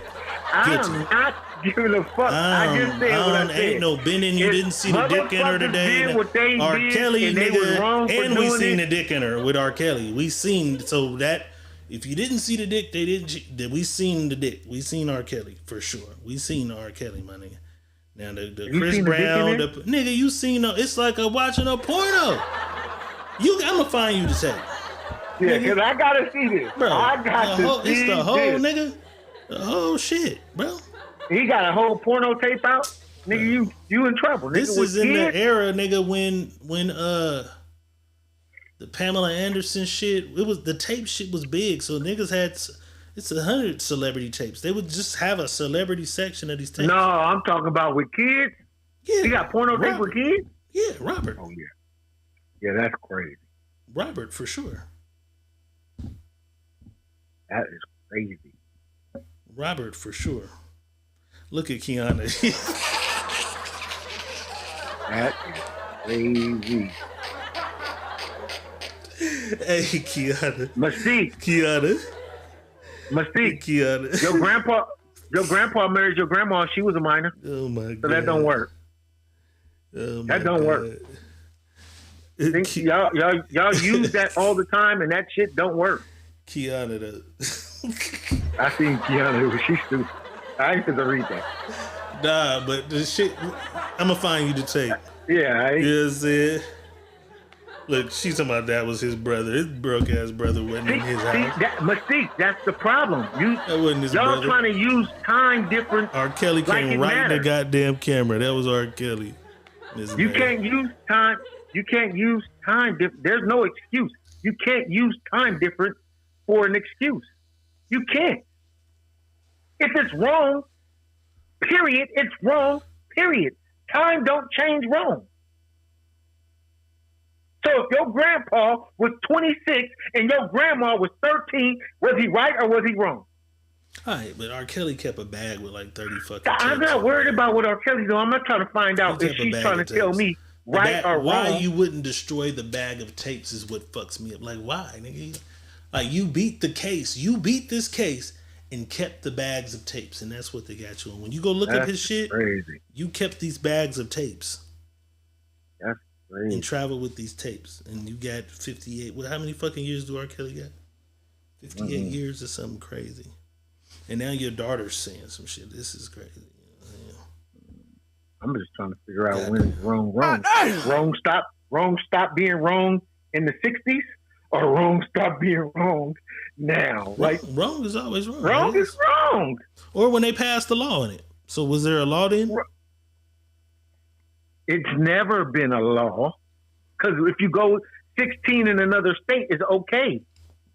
And that's how he won in certain states. That's why he only got the ones he got. That's what. And listen, but we're still judging him about it being whatever it is, whoever it is, or whatever the fuck it is. I don't know because I ain't seen it, so I'm not justifying anything. People, first of all, what I'm trying to say is Was your grandpa wrong? Fucking with your grandma, he was 16. I'm glad I don't even know my grandpa. And you was 13. I don't even know that motherfucker. My grandma cut that nigga up with a razor and they fled to California and I was born later. I don't even know. I'm trying to say, man. I don't even know. Wrong is wrong. Yeah. So your grandma was grown at 13. She was grown enough at 13 to have your mama. But this girl right here is 13 right now. She's not right. Age and all that. I don't know. You got to be asking him that. I don't know that. I don't know nothing about that. You know what I'm saying? Nothing. I don't know. Listen, I don't know your grandpa. I don't know your grandpa. I don't. I'm just asking. Is she saying her grandfather is that age? No. I'm not saying her grandpa is that age. I'm asking in a questionable answer because most grandparents, if you go check, the grandpa is much older than grandma. My grandmother was 40 when my mama was born. I'm not asking that question. I'm not asking that question. Well, I mean, y'all was talking, so she's just engaging with what I'm you're saying. In reference. I'm not anybody saying else's your grandpa. Grandparents. I'm not talking about your grandma or your personal grandpa. That's not what I'm saying. Not yours personally, because I don't know your grandpa. I don't know the nigga neither. It's just crazy. But I'm saying, was it wrong I just know my when grandma Luther Earl? Was it wrong when Luther Earl was marrying Sandra Bell, and Luther Earl was 26 and Sandra Bell was 13? Was that wrong? That's what I'm just trying to find out. When was that wrong? So should we go back? Was wrong? That's what I'm saying. So if we go back and convict Luther Earl, that's what we're supposed to do? Should motherfuckers be mad? Or do we say that's right? Because we be like, goddamn, Bill Cosby was 40 years ago. Leave Bill alone. But did Bill get what he really should have got then? If we're gonna agree on one thing, saying he's 22, she's 16, he shouldn't marry her, and he was 22 and she's 16. Then we got to feel the same way about our grandparents. If our grandparents was 25 and this motherfucker was 13, we should feel the same way. Y'all grandpa's going to jail. Take his ass to jail. All y'all grandpas. Arrest the motherfucking grandpas. Secret Me Podcast on a hump day. Scandal overload. This has been an overload of scandalous shit. You know what I'm saying? That's all I'm saying. Tomorrow Make it right. Thursday. We're gonna try to pull up. Let's see what's in the news for tomorrow. We'll see what's in the news for tomorrow. If we're not here tomorrow, you know we'll be here for sure. Friday night for the sneaky link. You know what I'm saying? Boss, because if he married, what did she say? R. Kelly married Aaliyah when she was how old? 15, 16? Right? She just said that. He shouldn't have married her. He did. But in some states, it was okay. In some states, was it in the state they were in? I don't know. Was it in the state they were in? Yeah, I think it's on record. Do we know? It's on record. It's on record. Okay. We can find that out. What state? State of Illinois. So we'll find out what state it was in, and then go back and find out in the state. So we'll be mad about nothing. We got to find out about the state of Illinois. You know? Yeah. Because in Alabama, I think you can. In Alabama, you can get married at 14. Let me see the age in Alabama, man. 14 or 15. Who the fuck lives in Alabama? What the fuck you want just about? Where the fuck is Honeycomb Brazy? I got an Alabama rapper I like. I think he back in jail. They killed his grandma. That's all I'm saying. Alabama got some fucked up shit going on over there too. Alabama. What's the age limit over there? Age of consent. 16. That's what the fuck I say. You said 14, motherfucker. I'm just saying though. I said 14.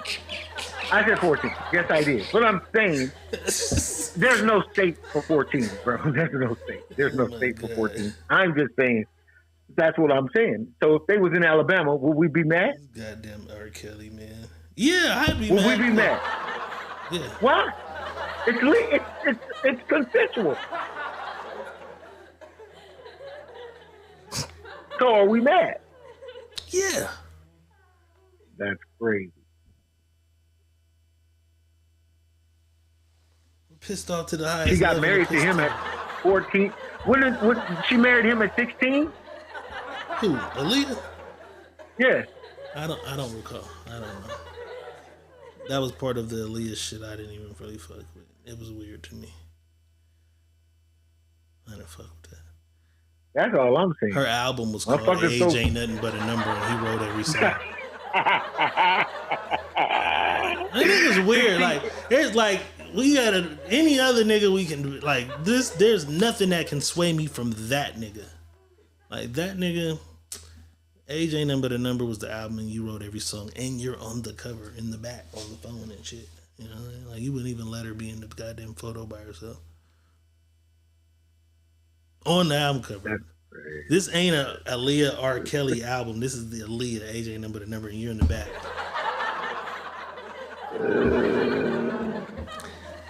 that's one nigga I don't fuck with. I don't fuck with Cuz. I don't know. I don't keep up with shit like that. That shit don't move me, so I don't keep up. I'm using outside logic, not inside knowledgeable information. I'm using outside logic, people, not knowledgeable information. But yeah, if you ever want to tweet, because nigga, you watched, but that's crazy. You didn't watch Surviving R. Kelly, but you watched the Epstein Island shit. I couldn't watch that. Like, that shit, I can't watch this shit. I cut it off. Like, how did you watch that shit but didn't watch the... Because it wasn't sex. There was no sex in there. They wasn't having sex with kids. They were killing kids. Fucking kids up. Killing kids? Wasn't sexing them. Yes, bro. They were stabbing them with shit, burning them. They was fucked. Like, it's like a game. Bro. It was a game for them. Shit. Yeah, it was like a game. Like what is the movie called? Goodwill Games? Hunger Games or whatever. It's like that for them. They was doing Hunger Games. That's crazy. They were doing weird shit. Like, that's what I was watching. And just like that, we back. Secret Million Podcast. It's Hump Day, boss. Give us some Hump Day wisdom to get us over this guy. Oh, wait. I didn't hit the outro on accident. I didn't hit the goddamn outro. I was trying to hit you. Yeah. That's crazy. It's fucking R. Kelly, man. Give us some Hump Day wisdom to get us over the hump, though. I'm gonna say this. Expand your thoughts. Sometimes we think about things because it's just small range in this box that we're used to being in. It's okay to get outside of that box and then think bigger, because you're thinking too small, bitch. You're thinking too small. You gotta think big. Think big, bitch. What I'm saying though is this, for real.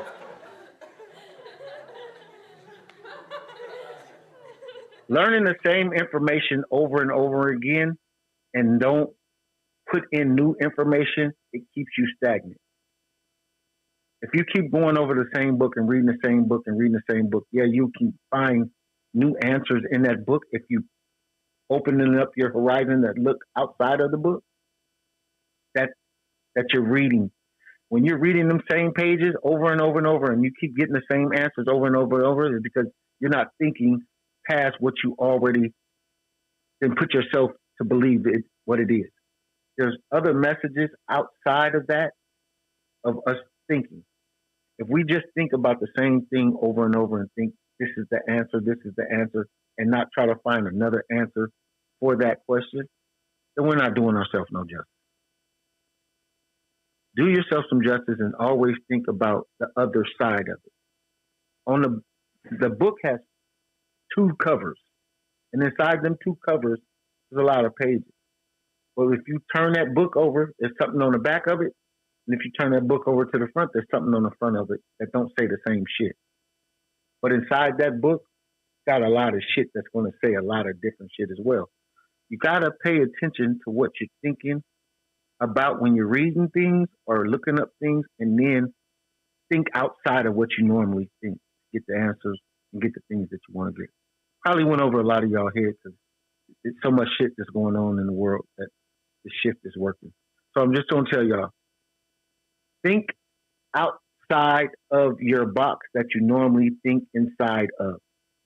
And then think about it more and more and get away from the same things that you think about all the time.